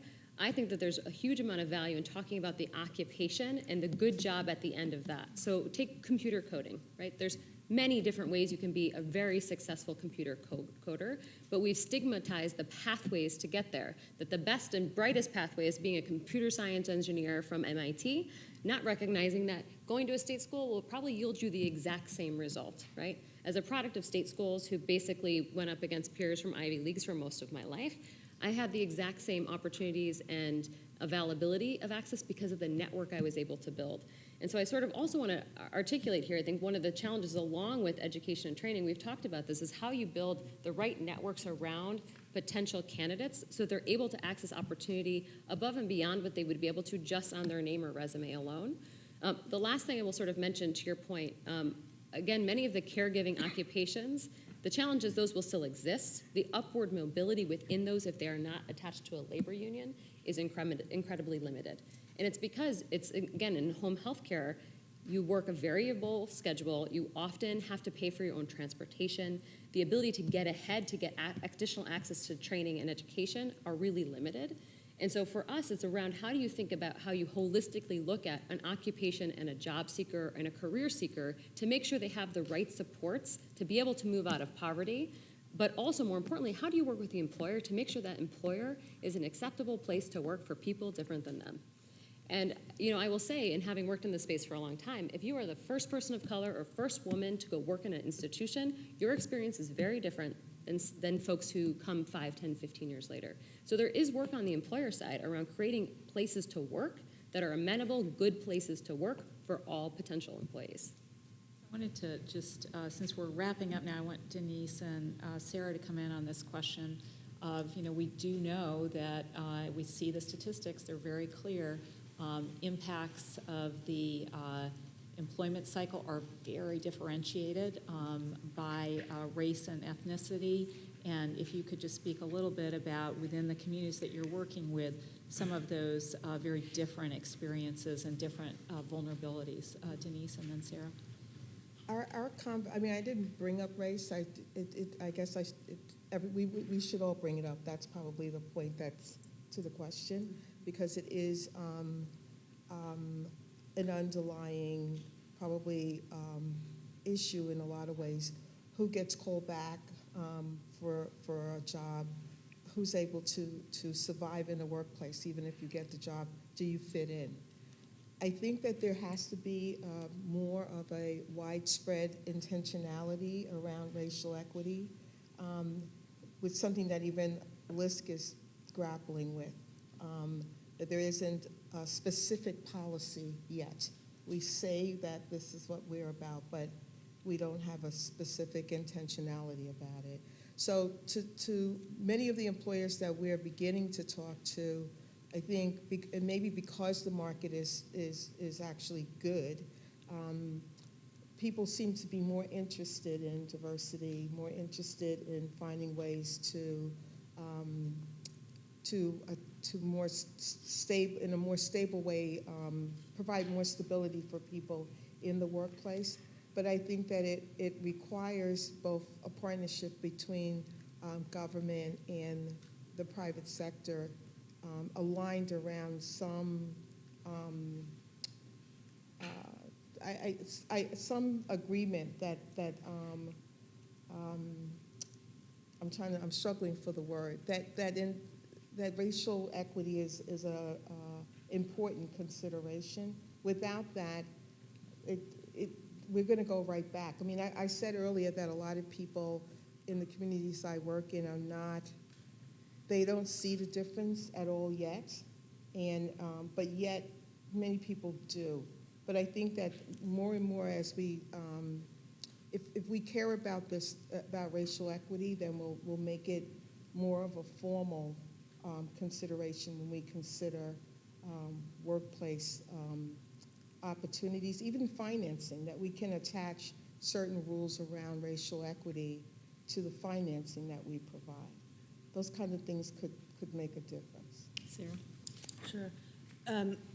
I think people would be very surprised to know that independent contractors are actually not covered by race, age, gender, and any kind of protection at all, period, full stop.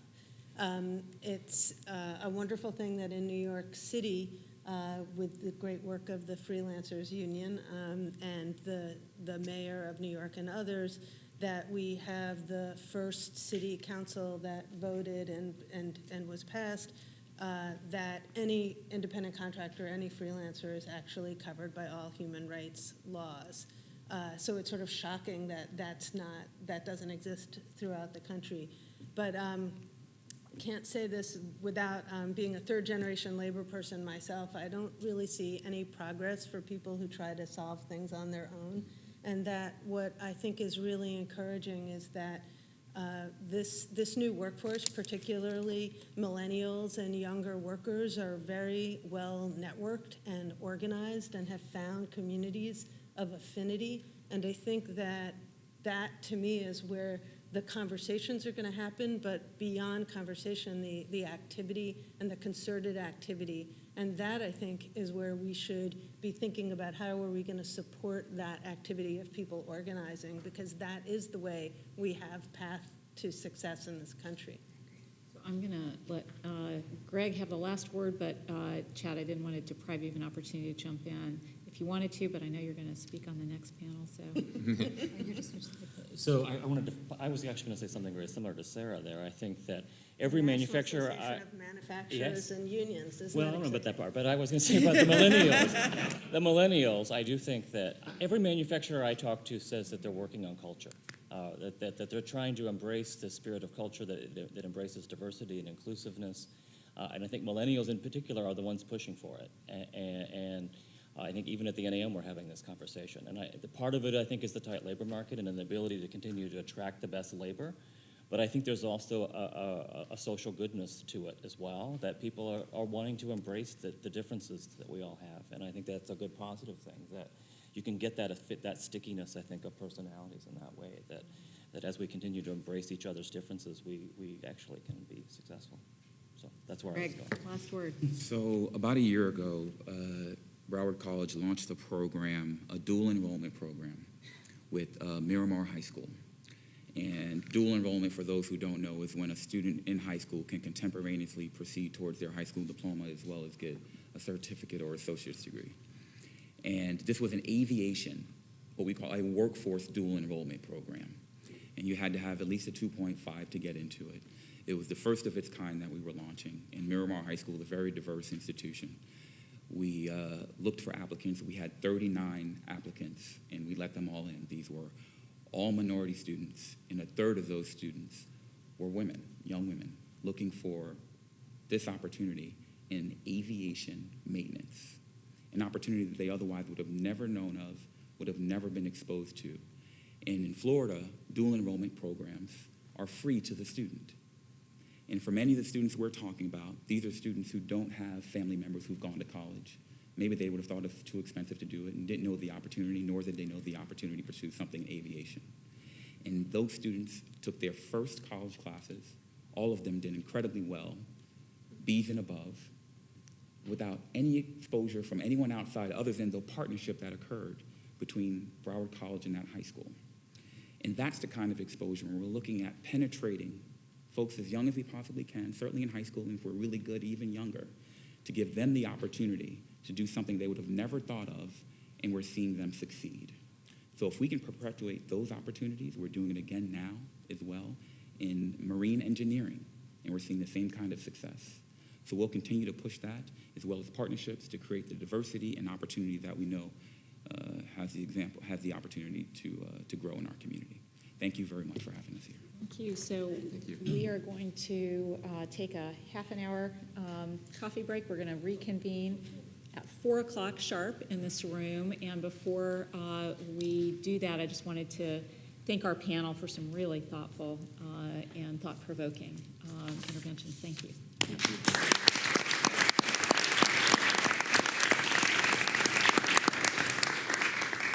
So do you have a lot of activities going on today? Where's the?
But interestingly, I guess I'm filling in a little bit on these people.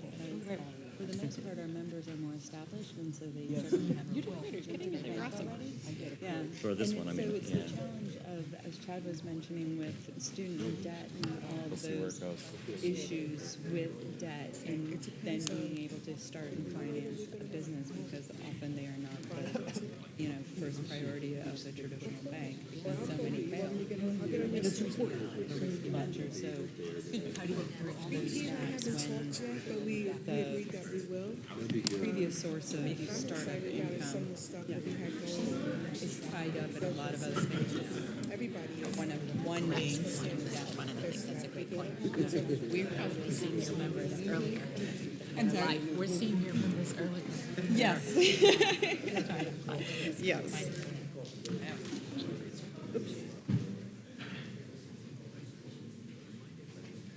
I thought you're not on that council. I am, but just keeping me on this line. Oh, okay. Jay said we should add it.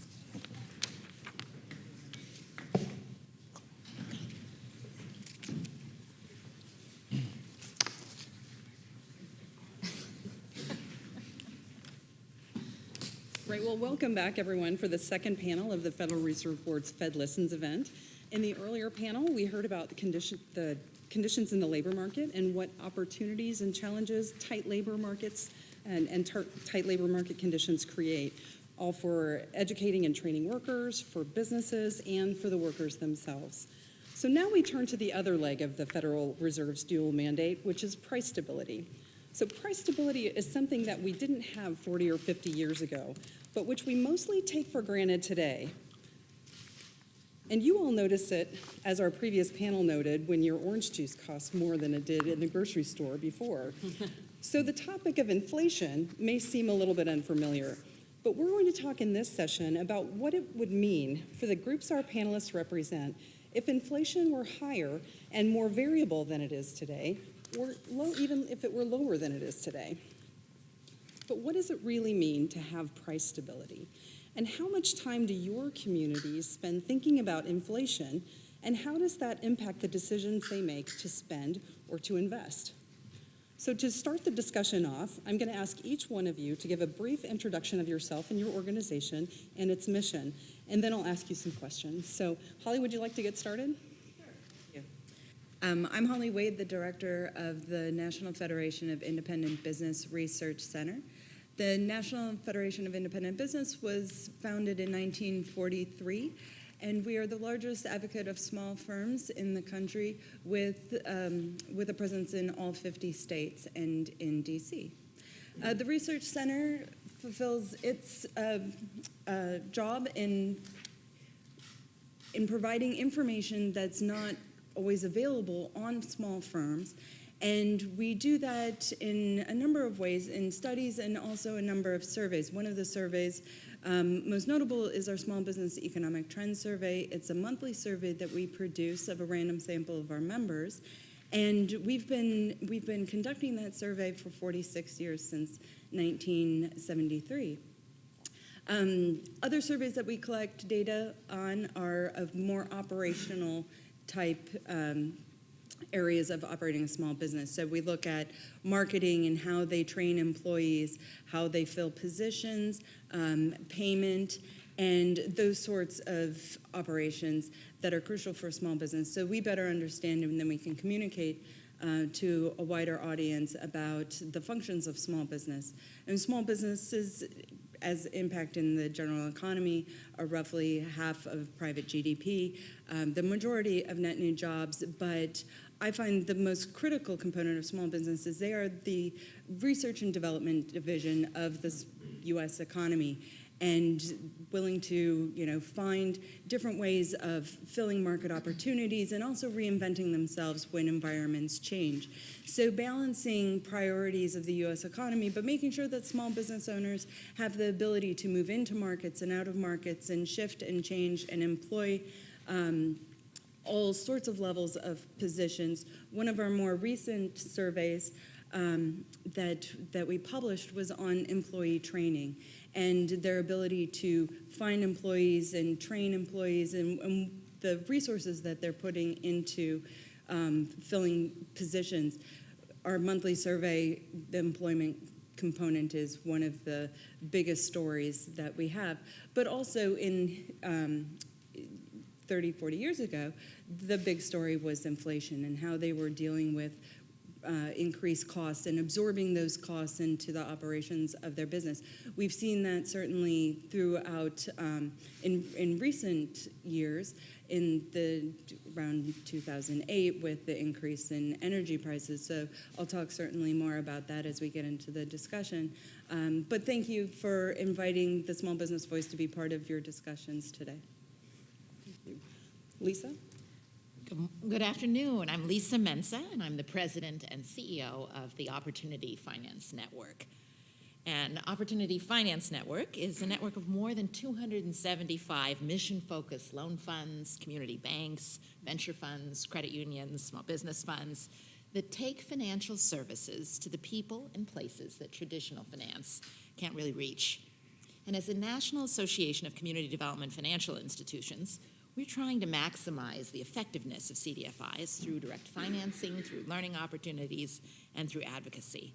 And just so we have our bearings, in the U.S. there are over 1,000 CDFIs who manage now assets of about $185 billion. CDFIs operate in communities and serve customers that are outside of the economic mainstream. And earlier this year, we were pleased to have Chairman Powell acknowledge the particular challenges facing high poverty areas when I think you were the first chair of the Federal Reserve Board to visit Itabena, Mississippi, and speak. You followed. It's wonderful. And you spoke at a forum organized by one of our members, Hope Enterprise Corporation.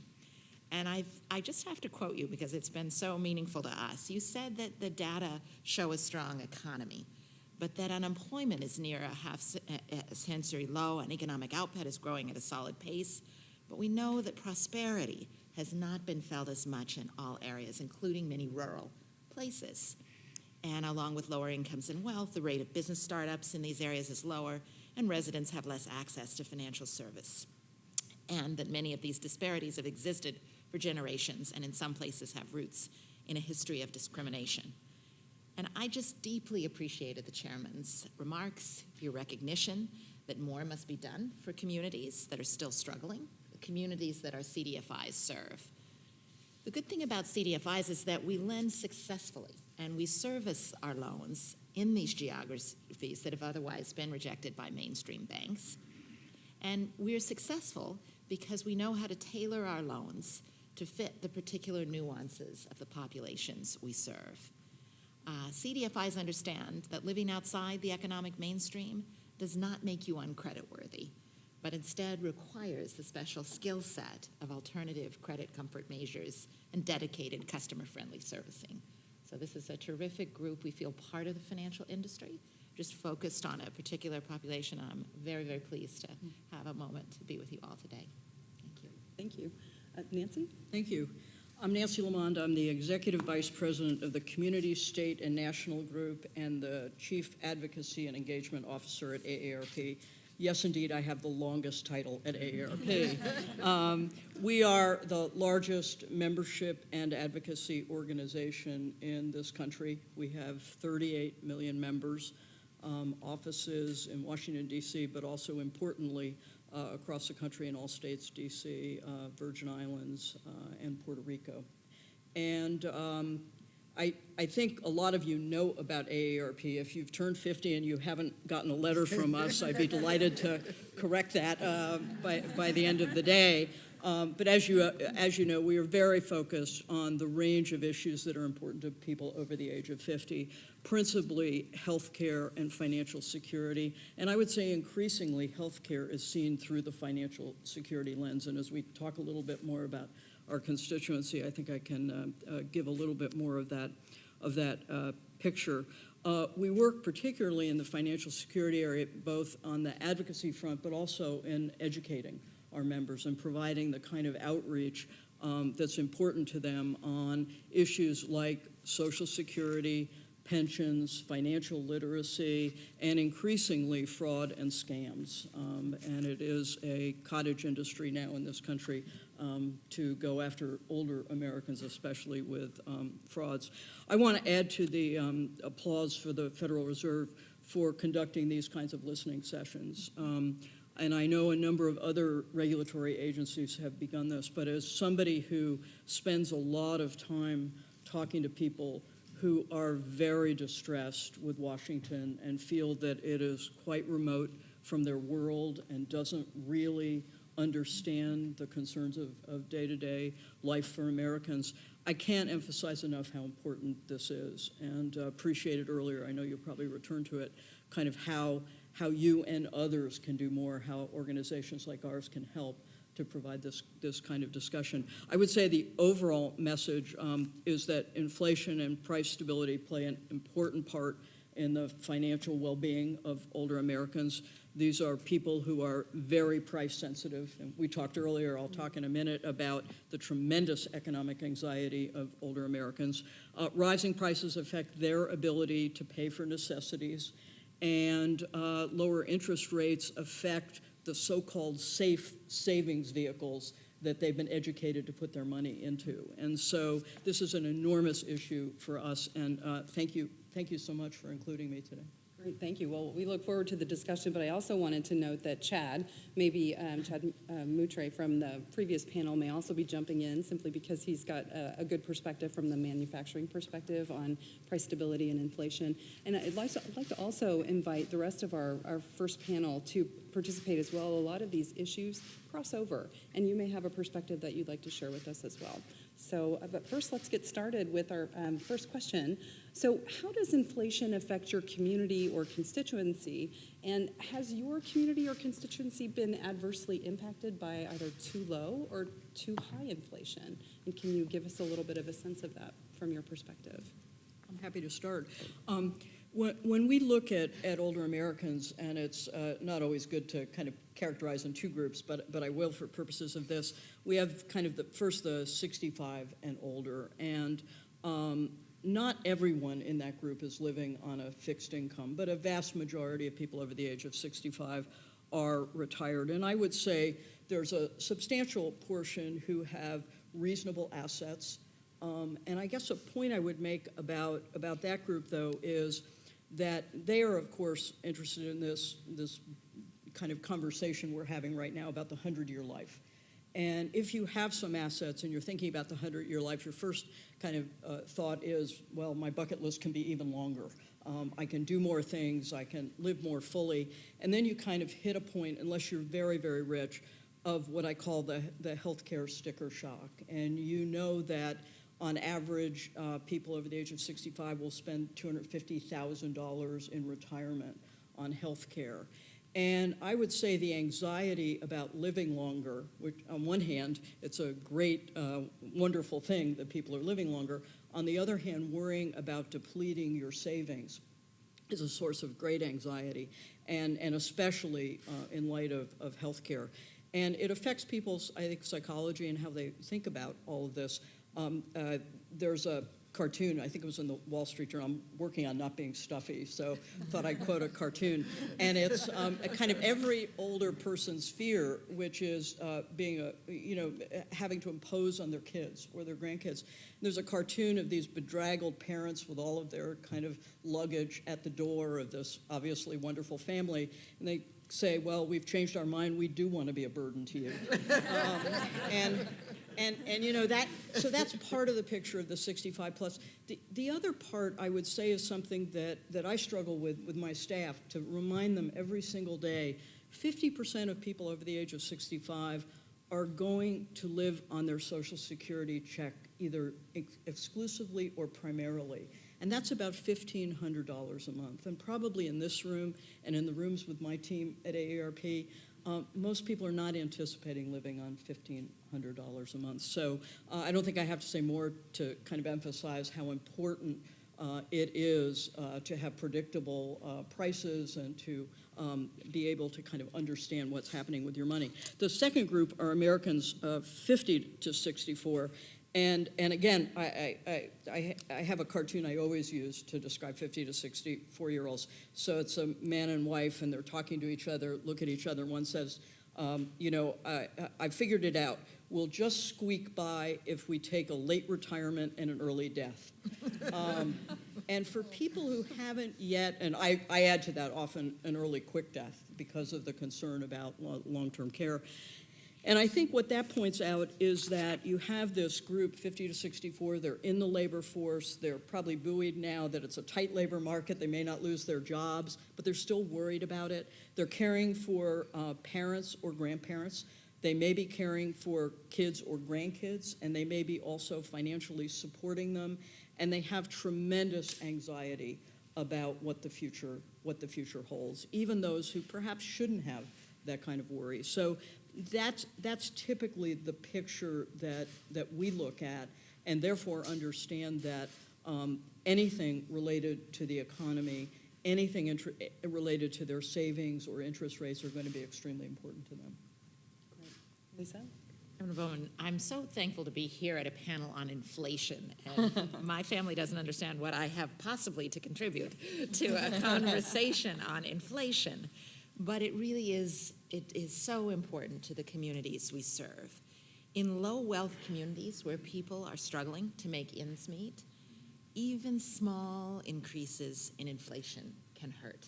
And we don't get the chance to say that very often. The CDFI industry is important to low-income communities because CDFIs are offering responsible financial products. We are punching above our weight to get this finance out for people, both to get homes and to finance their businesses and to construct housing and other facilities. But this question of inflation is kind of a two-part one for us because it's important to the people we serve, but it's also important to us as institutions. We feel we're a necessary part and that we could be doing a lot more, and that the inflation question puts everything in perspective here. One of the tools that we count on is the Community Reinvestment Act. It's CRA. It's the CRA tool that requires banks to serve low and moderate income communities consistent with safety and soundness. And many banks choose to meet some of their CRA obligations by lending to us, by lending to the CDFIs. In fact, about half of our capital that our members borrow to lend in low-wealth communities comes from the banks that are motivated by their CRA obligations. And this interest rate that we're paying to banks on borrowed capital heavily impacts the volume of what we can do. And it may surprise you to know that in recent years, the rates that banks charge CDFIs to borrow have not exactly tracked with the federal funds rate the way one might expect. So everything we look at when you're looking at these levers is important both at an institutional level and at an individual level. But I think and so my answer is we watch this both as lenders and we watch it for our consumers. And when you're in the business of lending to people on razor-thin margins, inflation hurts. It just makes it harder for CDFIs to drive affordable capital into our communities. That's a great perspective. Thank you. Holly? Yes. So inflation, when I'm sure you've seen our charts on inflation and prices, and in the late 70s, early 80s, our charts look very erratic as far as small business owners being able to handle and absorb inflation spikes and the like. Since about the 90s, it's stabilized with little pockets of volatility with inflation.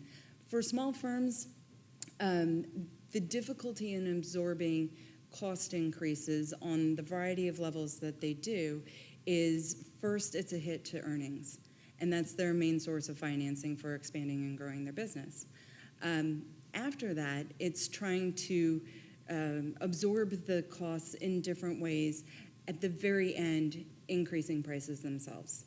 Because obviously they're competitive and they're establishing prices of their goods and services based on their local competitors in their area. And so to remain competitive, they usually absorb it internally before increasing prices externally.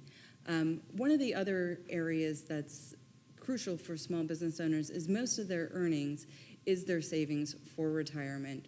And so low predictable inflation as far as the challenges for them retiring, selling their business, passing their business on, is critically important into knowing how much of their savings can be used for retirement.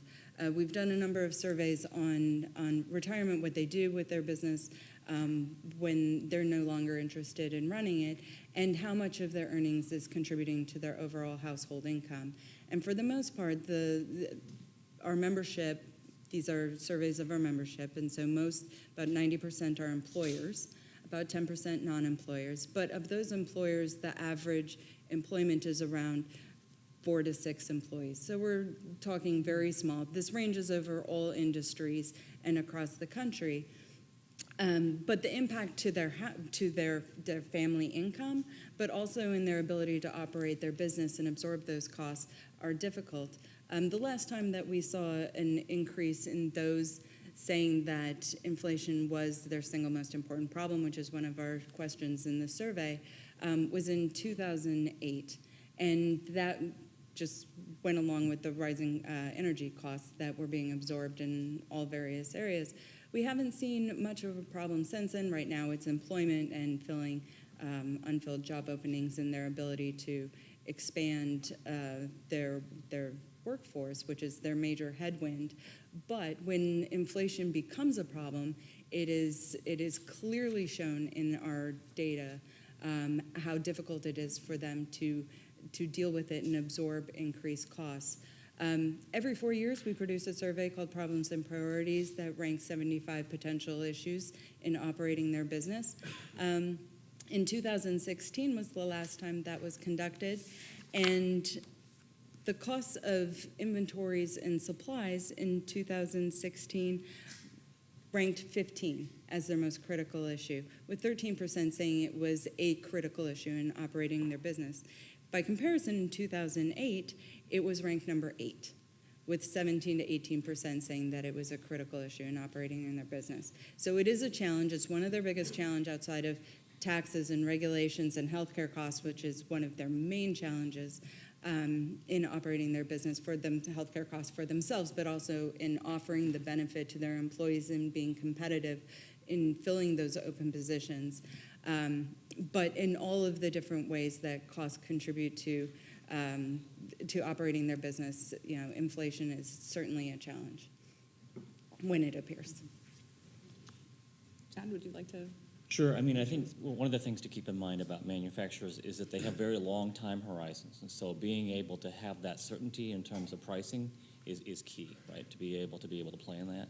I mean, you hear that even in the tariff conversation now. I think part of the thing that's lacking is the lack of certainty on that conversation. I wrote a few things down here. I try not to be too stuffy. But the things I thought of, some of which have already been said as well. When you go back to last June of 2018, a lot of our manufacturers, as I was traveling around the country, were complaining about increased pricing pressures. Now, part of that was the tariff conversation, especially as it related to steel and aluminum and some other things. But you were seeing other pricing pressures in the overall PPI and other things as well. Those have decelerated pretty dramatically since then, which is a nice positive. But that was probably the last time you really were seeing that kind of rise, at least to the level that I was hearing about it when I was meeting with some of our executives. Some of the other things that I think are important, healthcare continues to be a big issue. You've heard that as well. The rising healthcare costs really continue to be one of those things that, not just for the employees, but also for the firms that are providing it, that certainly, especially for small and medium-sized manufacturers, can be a really big challenge. Energy costs kind of cut both ways, but we sometimes underestimate how important energy is as a sector for the U.S., especially for manufacturing. So when the price of oil fell from $107 a barrel, West Texas Intermediate, to like $28 a barrel, you saw huge swaths, obviously, of the energy sector be affected, but you also heard, I would be somewhere completely remote from the oil fields, and you'd hear about manufacturers who weren't having that supply chain to be able to sell into it. My view is the 2015, 2016 slowdown, a lot of that had to do with where the energy markets were in terms of that pullback that you were seeing, and the recovery that we've seen in 2017 and 2018 really have to do with the fact that the energy sector has largely recovered. And so I think energy costs certainly play into it in terms of our manufacturers' thinking, not just in terms of the overall costs, but also in terms of the importance for that sector, I think, in the manufacturing realm. The other thing I'll point out here is the U.S. dollar. The dollar obviously has risen about 10% over the last, say, 18 months or so. I don't say that as a criticism. I just say it's risen. It's certainly something that's out there. And you hear that from manufacturers. You certainly hear about it in terms of overall earnings reports, in terms of squeezing profits. Again, the dollar also cuts both ways, right? So if we like a strong dollar, obviously, if we're traveling abroad. We like it, obviously, if we're buying imports. And so that certainly is something that we like. But it also can squeeze the bottom line, obviously, when you're talking about exports. Certainly hurts our ability to grow those. And so you do hear that as well as something that certainly manufacturers would be concerned about. Anyone else from the panel want to add anything? One thing I would say is that the pressure to do more and have more impact has caused us to change our capital needs. And CRA capital sources are extremely important to us, but not enough anymore. We need longer-term capital. We need capital that we can get at cheaper. And so the industry, I think, the CDFI industry is, I think, moving to a place where, in addition to CRA capital, that we look to the bond market directly for sources of capital that we can borrow hundreds of millions and at a much cheaper rate and have more impact. But some of the need for the longer term is so that we have more control over the fluctuations. So in the context of inflation and businesses, and chime in where I think if you think it's relevant to your perspective, how does that impact their ability, those businesses' ability to hire workers or retain their workers in a varying price stability environment or inflation environment? For small firms, there are so many components to the increased prices. For instance, the increasing or price increases in health insurance that they offer the benefit. Health insurance is just such a huge factor for them, as I mentioned, in offering the benefit, but also in insuring themselves. And over the last 20 years, the offer rate for those employers under 50 has fallen precipitously. And continuously through that time period. And those who are, especially during the recession, so if there was outside of wages, the benefit that costs the most is obviously health insurance. So that new firms coming on board and hiring their first, second, third employee, it's taking them longer to offer the benefit. And so the commitment to paying for a benefit that they don't generally take away, because it is such a foundational part of compensation when it is offered, is difficult for them to navigate. And so that component, that benefit, plays a large role in their ability to absorb costs in other areas. The other part of it is the uncertainty aspect. I mean, I know that we talk about uncertainty a lot, and we have an uncertainty index with our monthly survey. We have two areas two issues in our 75 problems: uncertainty over government actions and uncertainty over the economy. Well, uncertainty over government actions is the area that we hope to influence and stabilize, so that isn't an area that is of most concern for them. Uncertainty over economic conditions, I mean, that's something that every business has to deal with and everybody has to, that's challenged and has to navigate through. But alleviating some of the uncertainty when it comes to inflation and making sure that it's predictable, and so that can be less of a challenge for them with all the other challenges that they face. But in increasing compensation and increasing wages to be more competitive in the tight labor market is certainly a challenge. It's absorbed through higher earnings of their firm. Sales are good so far. Sales expectations has fallen off a bit, but still in strong levels.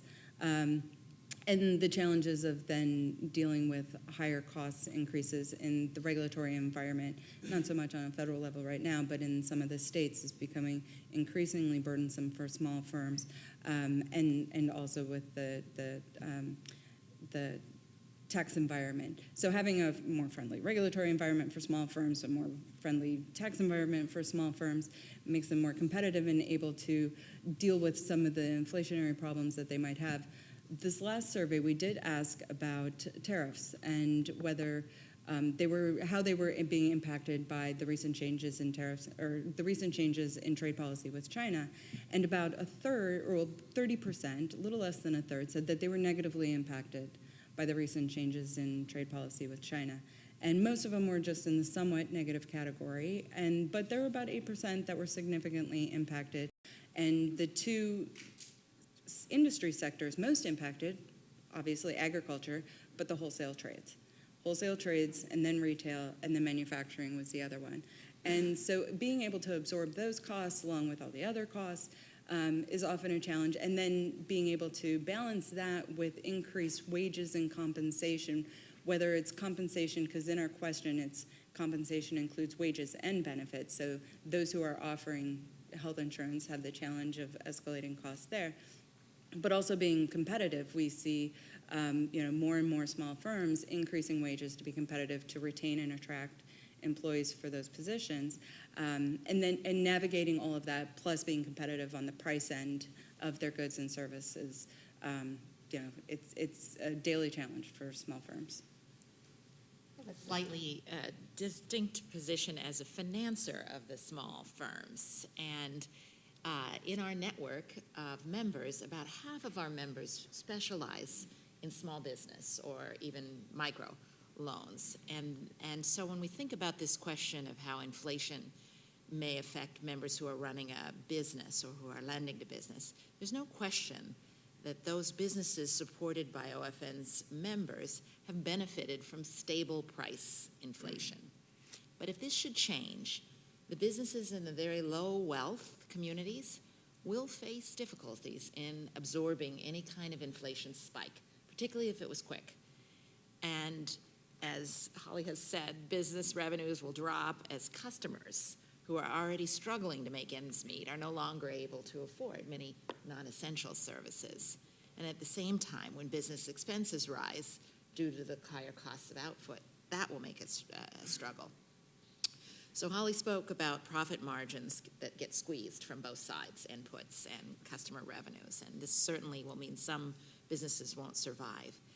But I think one of the things we are trying to do as a CDFI industry is to help mitigate any of those kind of shocks with our business customers by keeping our debt service payments low via our low rates and longer terms, and that's something we can control.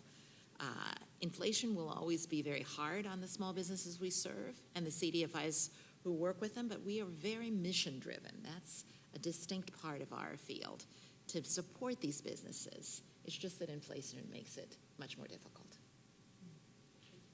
Chad, do you want to add something to that? So the thing that I would add there is, obviously, given the tight labor market and the issues that we talked about earlier, you are starting to see some signs of wage appreciation, perhaps not as much as you would expect, given where we are at a 50-year low in terms of the unemployment rate. This morning's number, we were 2.9% year over year, which is not pull your hair out or anything, but it was certainly a decent number, certainly up from where it was, say, a year or two ago. I think in certain occupations, you certainly are hearing a lot more about wage appreciation in some of those. The truck drivers, which I don't represent truck drivers, but you do continue to hear about, because of the lack of truck drivers, there's a lot of signing bonuses and a lot of other things. And so there are other occupations, I think, also where that's an issue. So I do think that in the tight labor market, you're seeing wage appreciation, but it's not what you would expect given where we are in the unemployment rate at this point. Do we know why that is? Not to put you on the spot, but it is wages have gone up less than you would expect, as you say.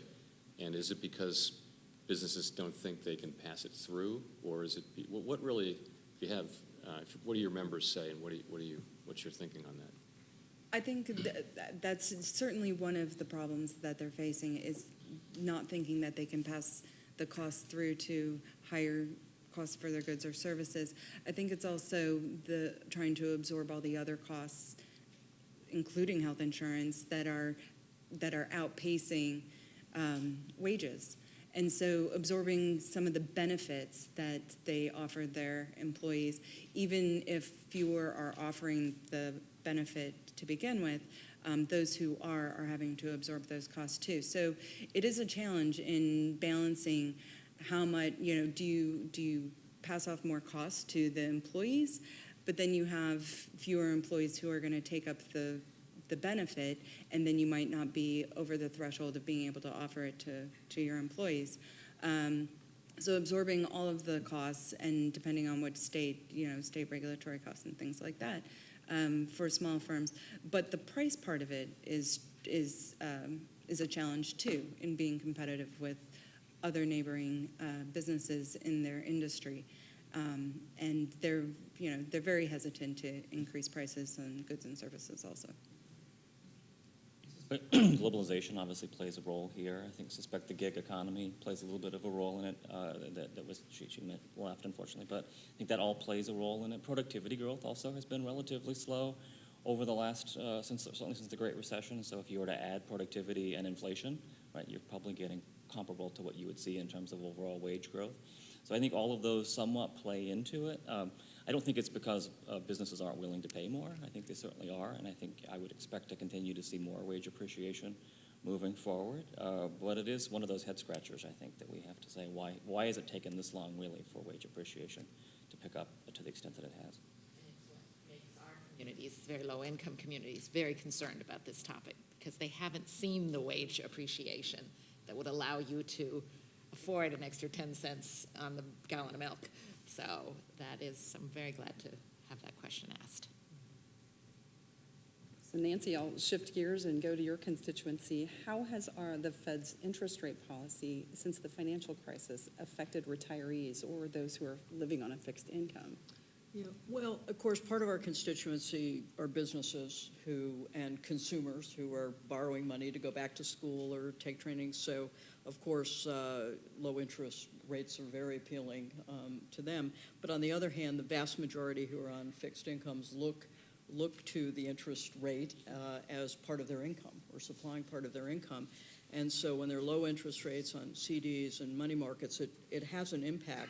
It obviously has an impact on the amount of money, but more than that, we've heard increasingly, as we've done a lot of work on kind of financial literacy programs, about whether we're seeing a situation where, given that CDs, money markets are not yielding as much as people thought, are they getting into riskier investments? Are they kind of moving more into the stock market than they might have before? And I don't have any data on that, but I think it is something that we've thought a lot about as we've thought about our own financial education efforts. I certainly don't want to preclude my colleagues from asking any questions. Yeah, I think if I could just continue on that same kind of line of questioning. We do find ourselves in a very different kind of interest rate environment. The level of interest rates that seem to be consistent with full employment and stable inflation is just much lower than it has been historically. And it looks like that's true internationally. It looks like that could be true for a long period of time. And I just would like to hear from you thinking a little more about, if this is the environment we're in, does that have distributional effects? Are some groups able to take advantage of those low rates to make investments, or are some groups not able to? And I'm looking at Denise, or perhaps on the flip side, people who are in defined benefit plans, this might be a good environment for them, but defined contribution plans, as you said earlier, they're just not going to see. And how does that affect, their ability to consume and the kinds of mechanisms that we usually use to promote greater activity works through that interest rate? Is that going to be less effective this time through as it passes through to the various financial entities that may be promoting growth? So I'd just be interested in hearing a little bit more about that. Yeah, as I mentioned, we're really looking to the places where we can get cheaper capital. So that's a goal, and the amount of it that because of the term of it, we have the ability to control debt service and a whole host of things in terms of how we underwrite. But I said earlier on the earlier panel that we are, for example, more tying into the healthcare sector.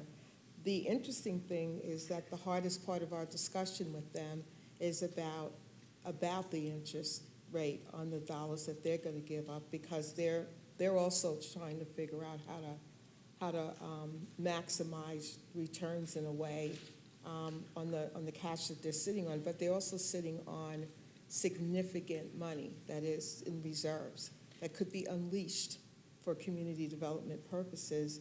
And so there is maybe what's missing in our world is a source of capital that can be held extremely cheaply for very long periods of time, that may not even have to come off the books, but is providing guarantees and credit enhancement that would just enable us to do a whole lot more by way of making loans to small businesses, even during the most difficult times, that we could take the risk because we have something to fall back on. We may lose something in the process, but not everything that we invested. So some percentage of what we're willing to lose is the other piece of it is guaranteed by, money that's sitting on somebody else's books. So we've been having a lot of conversations with different institutions, foundations, and whether they could be more of a source of credit enhancement. It's just that we have to diversify, is what I'm saying, our access to capital in order to mitigate some of the issues that we have historically. We've done this, but it has to be to a much larger scale if we're going to keep up with the need. That's what we're about now. I would add to, since I have one of my partners, CDFIs, at the table, I would say that coming out of the Great Recession, CDFIs, we were kind of the financial first responders. We could go in when other banks were having to reduce what they were doing or increase capital levels and credit quality. And that kind of financial first response is important to have in the economy, we feel. So all the things that you're doing to allow our sector to remain, whether that's CRA or the kind of interest rate policies you're practicing, because when we hit a shock or when inflation, you're going to be sitting at this table in the future and you'll be debating that question. We want to make sure that our lending is able to be there to provide affordable housing and small business loans and community facilities loans. And yes, we are looking for future flows, and few have been able to go to capital markets. But I think our principal job in an economy, and I'm so glad you're listening to all of us who are out there, where this economy has been so uneven, where there's still so many paycheck to paycheck people. And I think you're looking at what is the big movements that are happening to those families and where they can sustain very little shocks to the economy, and where even though the policies have been strong to keep the economy, we've still seen pieces of the economy that aren't rising. And I think that's why we feel that we're an important component of the solution base here. And so anyway, I appreciate the chance to weigh in and say your very careful policies, which have kept inflation low, are very important to our communities. Holly, do you want to talk a little bit about borrowing conditions and whether they really have made a material difference to the small business sector, and how they think about their ability to sustain borrowing in an environment where interest rates look to be low for long? Yes. So certainly credit conditions and the availability of financing is the lifeline of small businesses. And so it's critically important that they're available for small businesses in all the ways that they are. Currently, our survey shows that it is fairly friendly credit conditions out there, and for the most part, they're able to access the borrowing needs that they're interested in. There hasn't been an increase in the number of regular borrowers like we thought there might be, but because of strong earnings, that is the main principal source of financing of their firm. And so most small business owners are using those earnings to reinvest in their business, to grow and increase compensation and all the other things that they would usually use financing for. So it is an area that we talk a lot about. Right now, it is not one of their biggest challenges. Only around 3-4% are saying that they're not getting all their borrowing needs met. And so for the most part, but our members are more established firms. And so they generally have a relationship with their bank. One of the areas that we do see, or that we do have kind of in the back of our mind concerns with, is their ability to access independent local community banks. And in areas where community banks, the number of community banks are declining. And so those are the banks where they usually have the relationships with a loan officer, or they have dedicated small business loan officers that understand their community, and they are generally able to come up with better terms and financing there. But for the most part, it's a fairly friendly business financing environment for them, and so that has been lower on their challenge list, which is terrific. Because it is so important to the operations of small firms, we certainly don't want it to be one of the front-running issues that is a challenge for them. So are we seeing a difference in the confidence that people are feeling in the economy today versus, and businesses in particular, versus today versus before the financial crisis? Can you give us a perspective on what it looks like? Certainly. So for small firms, they've never been this optimistic. I mean, from 2016 to now, optimism has been at historic level highs.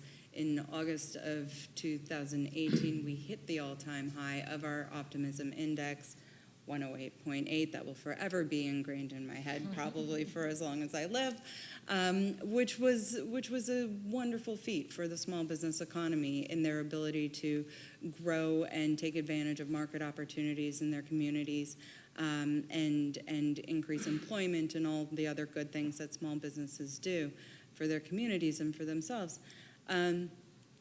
But so optimism is at historic level highs.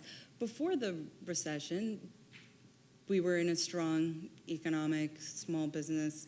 Optimism was also high and elevated, not to the levels that we are now.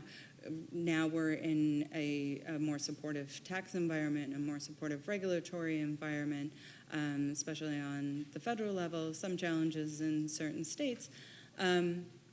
But in 2008 and a few years before that, there were challenges with inflation for some small business owners in certain sectors with energy costs rising. And the challenges then, as with now, of the rising cost of health insurance and trying to absorb those costs too. So while they were optimistic then and the environment was very supportive of them, for them, it's even more supportive now with some of the change in policies and with the credit conditions and inflation not being headwinds for them. Slightly different for the communities we serve.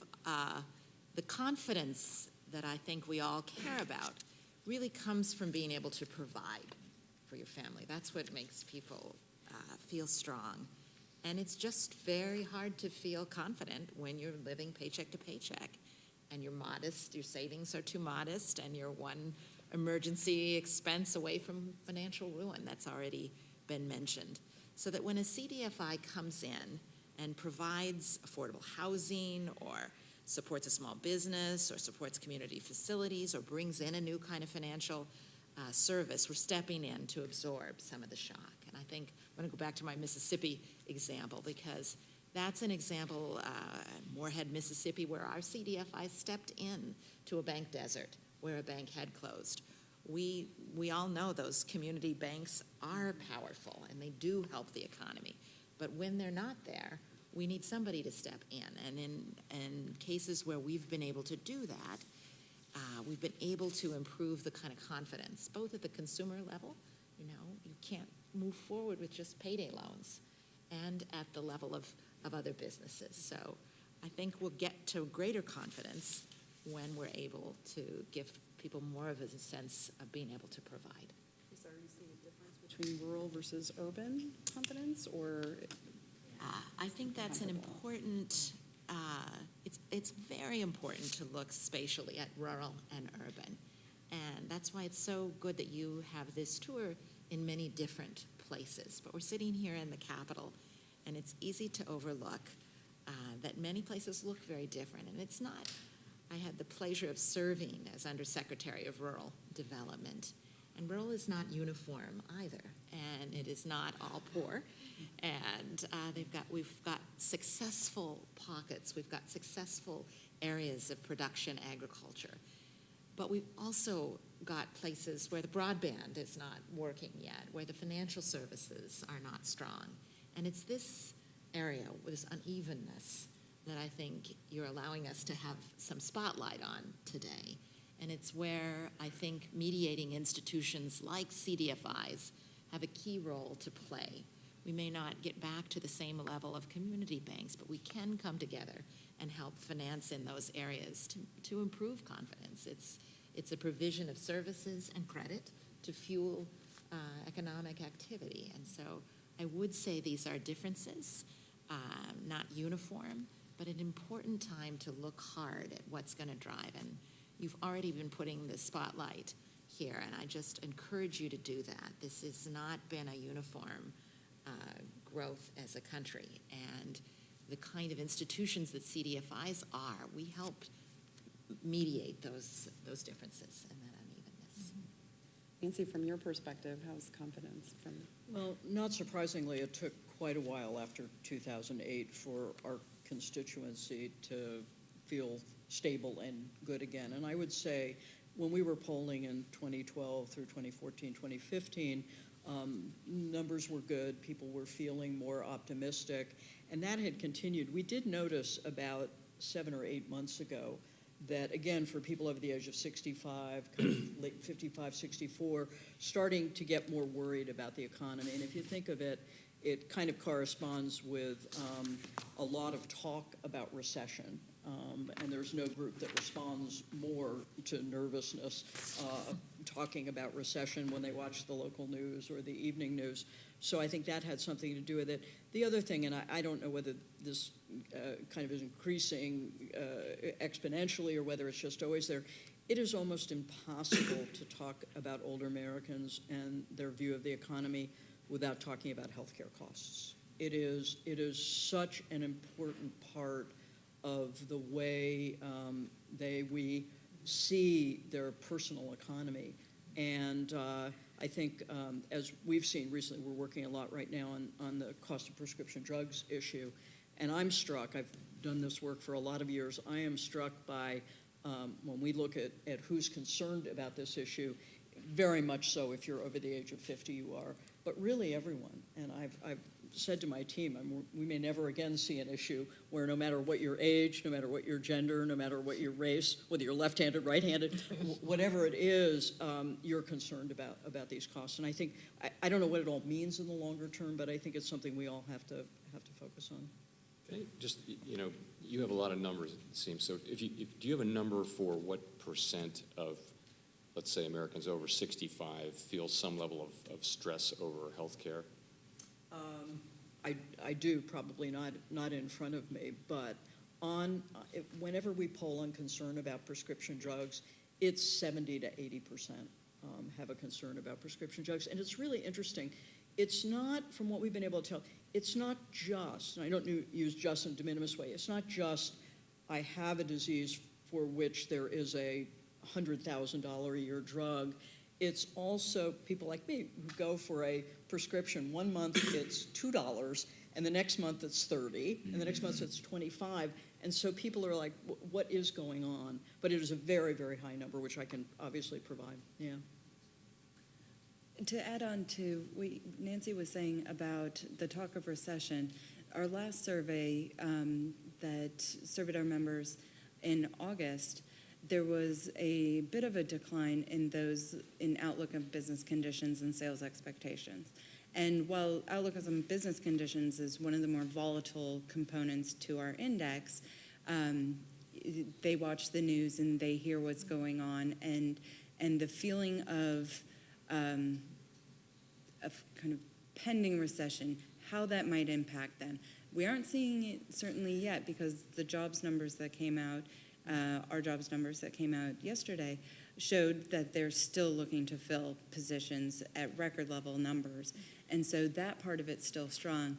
But the uncertainty part of what they're hearing in the news and on the radio, where they get most of their information, is a challenge. You know, what they're seeing as far as consumer confidence and consumer support in their business up against what they're hearing in kind of the more general news about the U.S. economy and what that looks like and what that means for them.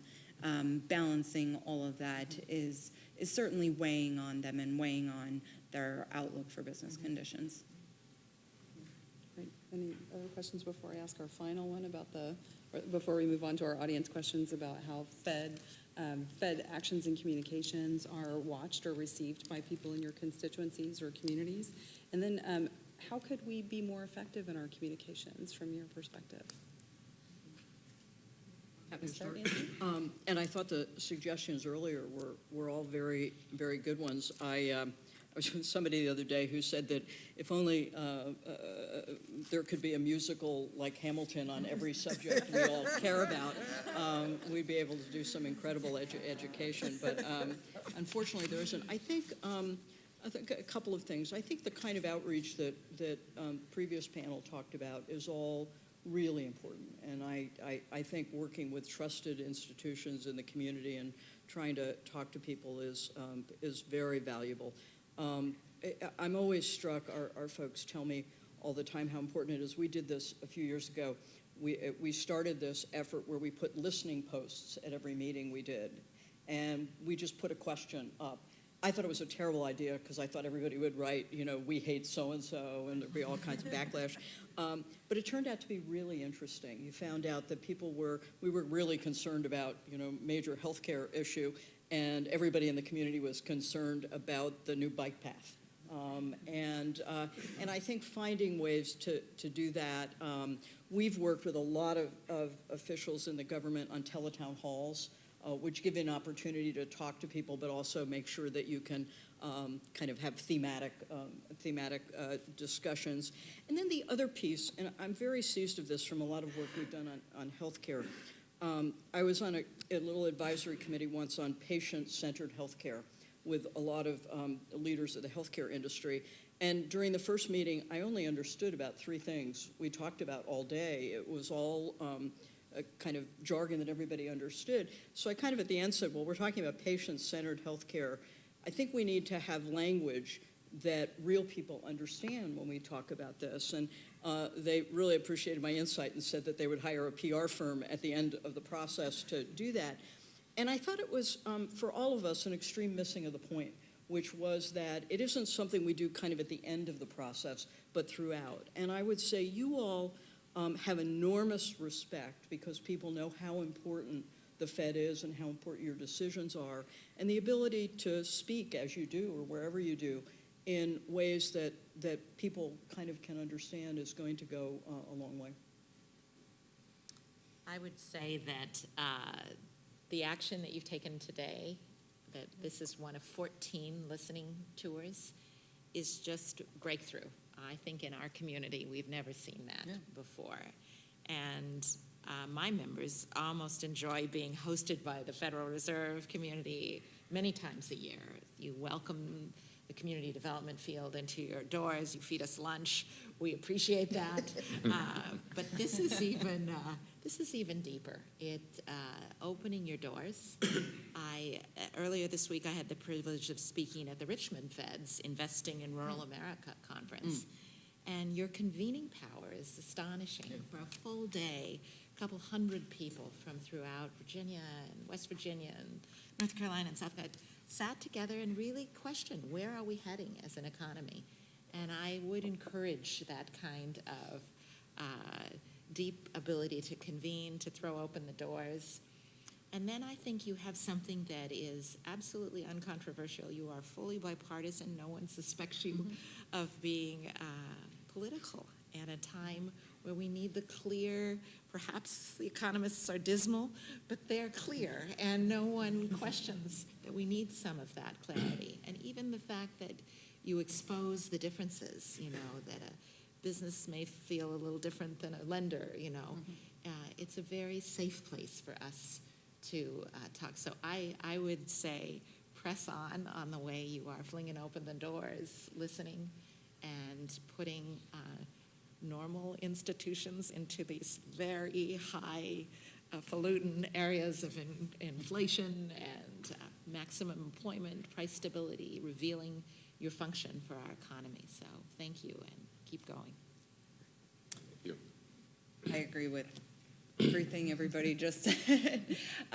For small business owners, how they hear about Fed policy, how they know what's happening is when they go to their local bank and they talk to their loan officer and they see what's available to them and they see what credit is going to cost and their line of credit or a new business loan and the availability of that. And when they hear, and outside of that, it's listening to the news and hearing what, Bloomberg or CNBC or CNN, Fox, all of it, and trying to navigate what's being said versus going to their bank and hearing what's available, and then the uncertainty of, do I wait to see if things will get better? Do I look for a line of credit now? What could credit availability ease a little bit, in the next 4 to 6 months? And so kind of taking all of those inputs in can be a challenge for many small business owners. So what you're doing, especially with the banks and their outreach to the small business community, is critically important for them to better understand your process and how you impact their ability to access financing and letting in the credit markets is hugely important. I've certainly heard from our members about participating in some of the outreach that the banks around the country have been engaged in. And then also, obviously, we greatly appreciate you inviting the Voice of Small Business to participate in your listening tours and hearing about their challenges and what matters to them in operating their business, through these conferences is hugely helpful. So thank you very much. Chad, we engaged you in the last round, so do you have anything you want to add to that? No? Okay. Do we have any questions from the audience? Need to entertain a few before our time? Don? Thanks. Thank you for doing this, folks. I really appreciate it. My question is about something we didn't discuss as much, and it's about when interest rates or inflation is too low. I know there was an allusion to when rates are too low. It diminishes your stimulus ability in a slowing economy. And I would just want to flag for you that there are many others using that stimulus. So you're not the only ones hampered in that environment. Other federal agencies use low rates for particular programs to draw people to particular activities, rural lending, ag, infrastructure. State and local governments use low or no-cost loans that become less powerful at triggering supply of the things they're trying to get built in the environment. CDFIs use below market rate interest rates, and as does philanthropy. And all of those players also lose power when interest rates are held artificially low, because their ability to stimulate their particular missions or the particular local outcomes that they want are also diminished.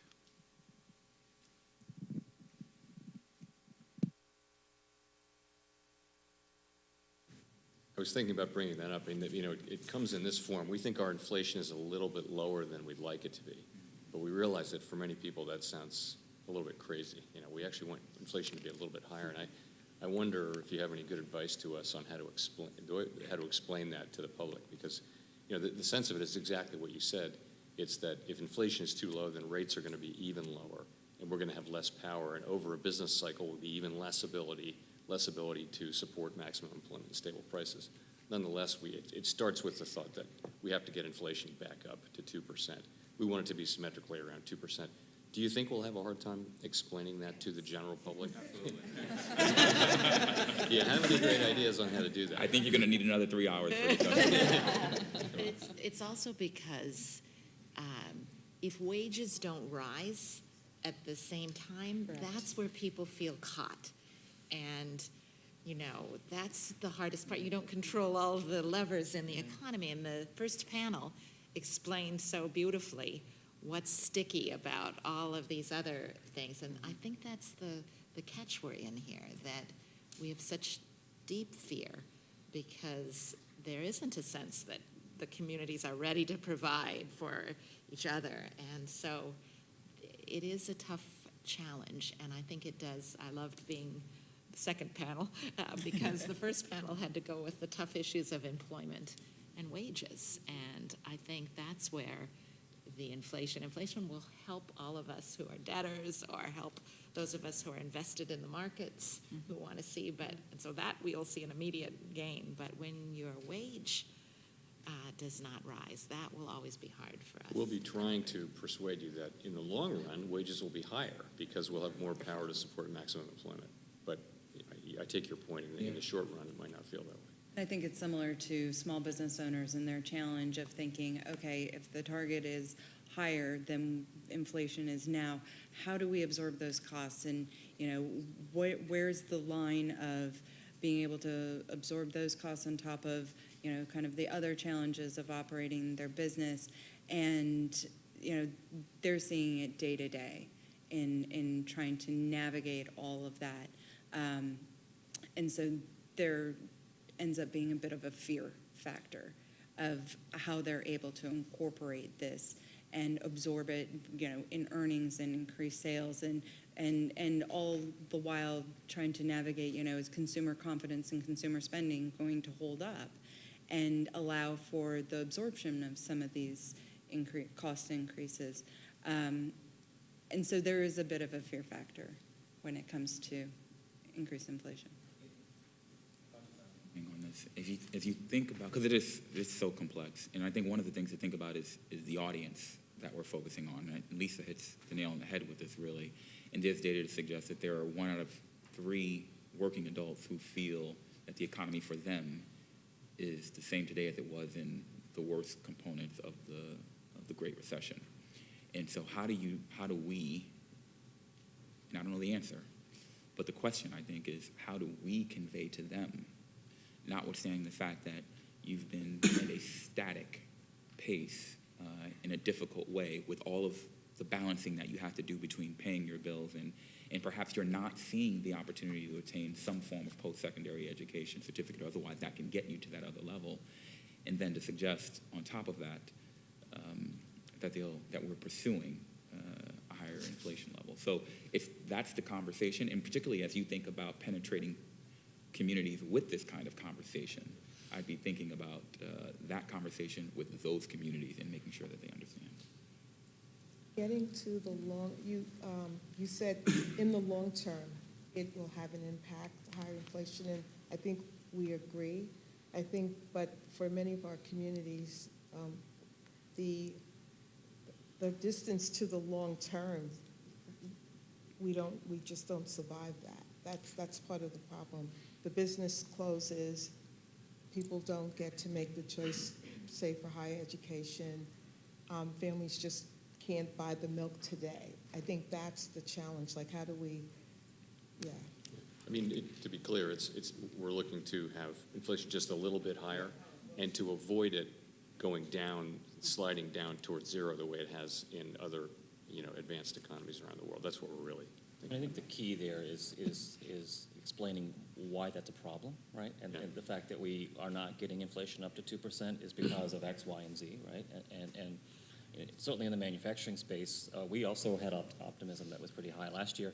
Now it's a 3-year low, right? And a large part of that has to do with the global economy and the whole trade war issue, et cetera. So I think all of those things play into it, and the fact that now suddenly we're not spending, business spending is falling, right? So you got to find a way to turn that around, right? And the way to turn it around then is through implementing these policies. And so I think the conversation is less about getting us up to 2% and more about why is that a problem, and how can you fix that?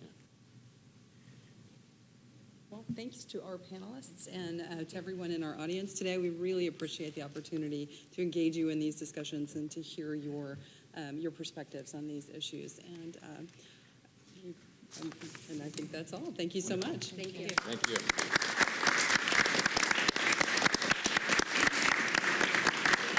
Nancy, I think you hit on something. Hamilton too. Yeah. Of course, the first bank in the United States. I know. I went back and read part of it yesterday. They're like a deep sweet spot for community colleges, but also